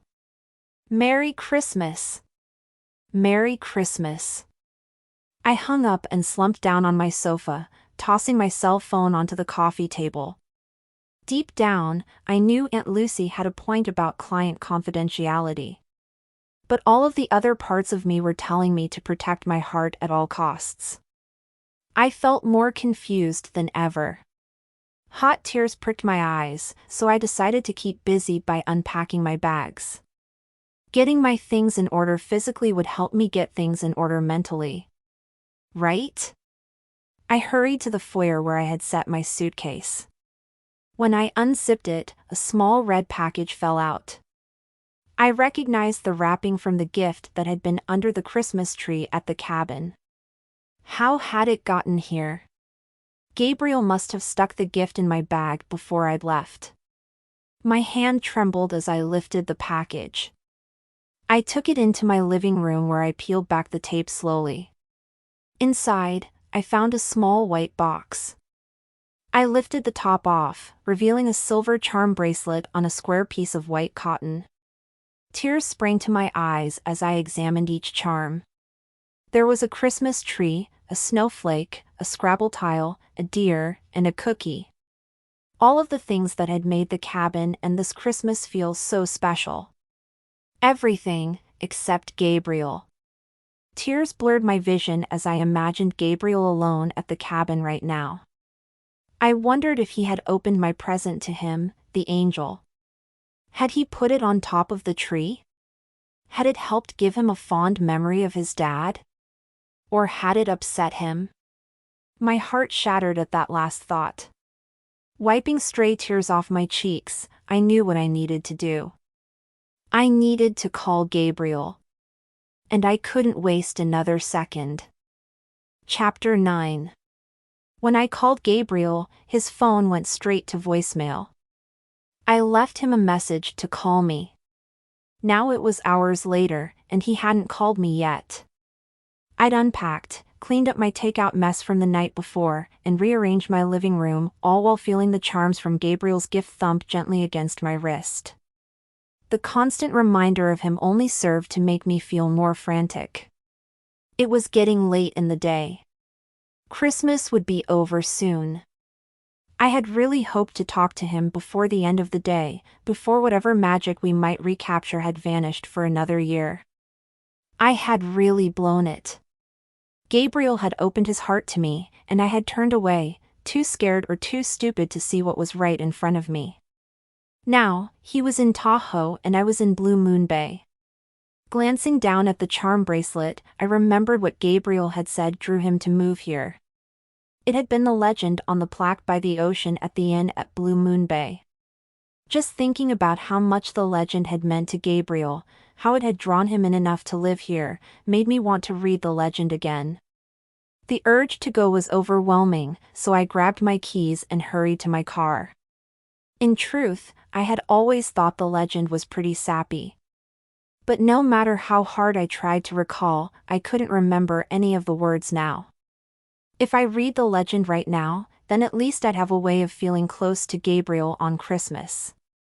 The sun had already slipped below the horizon as I drove through the deserted streets of Blue Moon Bay, which were lined with twinkling lights and Christmas wreaths. I felt a pang of sadness and regret as I realized that everyone here would be tucked in for the evening with their loved ones. I had no one to blame for being alone, except myself. I turned down the drive toward the inn at Blue Moon Bay, which sparkled with colored lights that had been strung from the eaves. I pulled into the parking lot, found a spot on the edge, and climbed out of the car. I strode through the double doors of the hotel and spotted Janine Wilson standing behind the welcome desk. I'd met Janine a couple times through my friend Charlie Rockwell, and it was nice to see a friendly face. Inside, the inn's lobby was decorated even more festively than the outside, with a floor-to-ceiling Christmas tree and ropes of garland draped everywhere. Janine looked fantastic in a shimmering crimson floor-length dress, her blonde hair tumbling around her shoulders in a mass of loose curls. She waved to me as I crossed the lobby. "Merry Christmas, Harper." She smiled, stepping out from behind the podium to give me a quick hug. "It's nice to see you. How are you doing?" "Fine," I lied, giving her a squeeze back. "Merry Christmas to you as well. How are things at the inn?" "Busy," she said, gesturing around at the set-up tables with abandoned champagne glasses and juice glasses. "We had Christmas carolers earlier for the guests to enjoy." "What are you doing here?" "Just came to take a walk down on the beach." I forced a smile, took a step back, and then waved over my shoulder. "Merry Christmas." "Thanks." Janine grinned, moving back behind the front desk. "Have a nice walk." I slipped out the back door, crossed the porch and lawn, then hurried down the steps toward the beach. A chilled breeze swept over me, bringing the scent of salt with it. At the bottom of the steps, I kicked off my shoes, reveling in the feel of the cold sand between my toes. I closed my eyes and listened to the rhythmic sound of the waves crashing against the shore. I loved the cabin in Tahoe, but this was my real home. I loved it here. But something had changed inside me. Instead of soothing me, the beauty of the ocean waves made me long to share this moment with Gabriel. So, I'd do the next best thing right now. I walked over to the plaque. When I reached the weathered monument pillars that surrounded the legend's plaque, I glanced up and saw that someone had hung mistletoe from the top of the wood. The sight of the festive green plant, hung by a red velvet ribbon, brought a rush of memories to me. I thought of all my time with Gabriel in Tahoe, our kisses in the snow, and cuddling by the fire. I thought of the way he'd made a mess when he cooked. I'd always been a bit of a neat freak, but somehow I even found that habit of his endearing. Most importantly, I remembered how he'd made me believe in second chances. He'd made me believe in love. I wanted to be with him on Christmas, and this was the best I could do. I glanced around at the vacant Adirondacks against the bluff and at the empty stretch of sand to my right. Not a soul was down here tonight. So, I cleared my throat and decided to read The Legend of Blue Moon Bay aloud. "Kissed by the bay," I started, taking a deep breath. "One kiss, right here, under a blue moon will lead to love that lasts forever." I glanced out at the darkened waters of the bay that stretched out as far as the eye could see. A nearly full moon hung high in the air, sending diamond-shaped sparkles of light shimmering on the rolling waves. Magical. I turned back to the plaque, emblazoned with bronzed letters.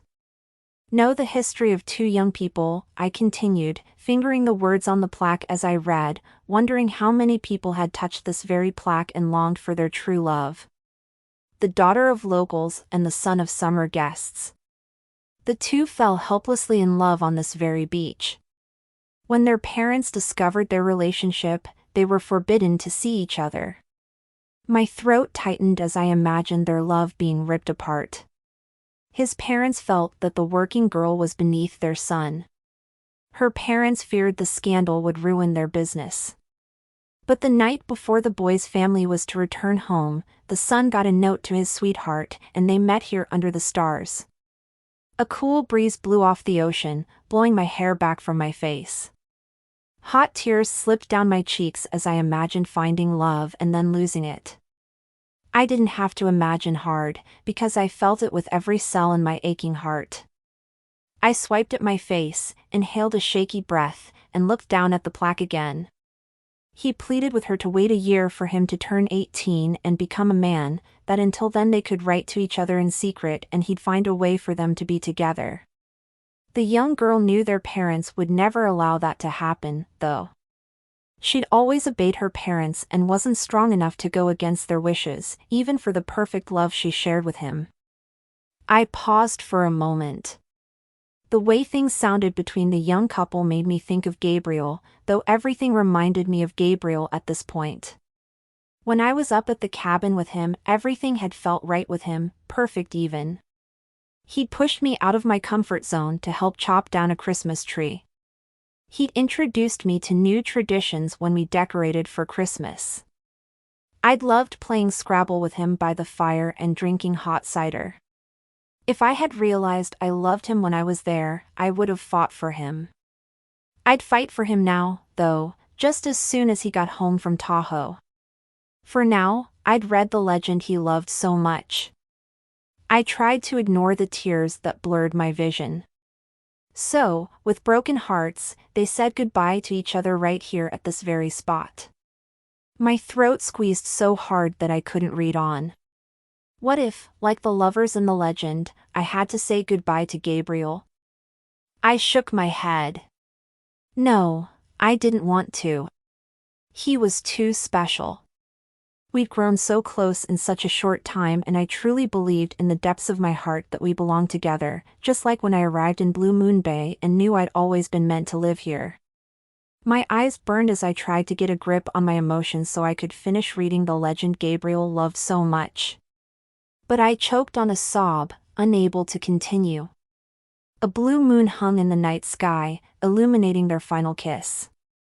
And they promised to love each other always, came a deep voice from behind me. I gasped and spun around, blinking in shock at the male figure standing in front of me. Tall, broad-shouldered, chocolate brown eyes fastened on me. Gabriel. He stood a few feet away, his hands tucked into the pockets of his jeans, his red sweater stretching across his muscular chest, and his hair mussed as if he'd been driving with the windows down. His gaze held mine as he continued from memory, then they vowed that everyone who kissed at this exact point by the bay, under a blue moon, would be in love forever, and would never separate as they tragically had. You're here? I stared at him in disbelief for endless seconds. My eyes watered, knowing how many mistakes I'd made, and knowing I desperately needed a second chance. I'm so sorry for leaving the cabin. I should have opened my heart and trusted you. But I was scared. I never should have been upset that you didn't break client confidentiality. In fact, I respect you for that decision. It's Riley's fault for behaving badly. Noelle gave him a second chance, which is what she wanted. Riley's the one that blew it. And I know I blew it with you. I know you'd never actually lie to me, Anne. I did lie, he interrupted. What? I asked, feeling like someone had punched me in the gut. I lied. He stepped toward me, reaching for my hand. I told you I couldn't tell you about Riley's phone call because I didn't want to break confidentiality. In part, that was true. But the night he called was also the first time you and I were getting close. And you told me not to say anything to ruin the night.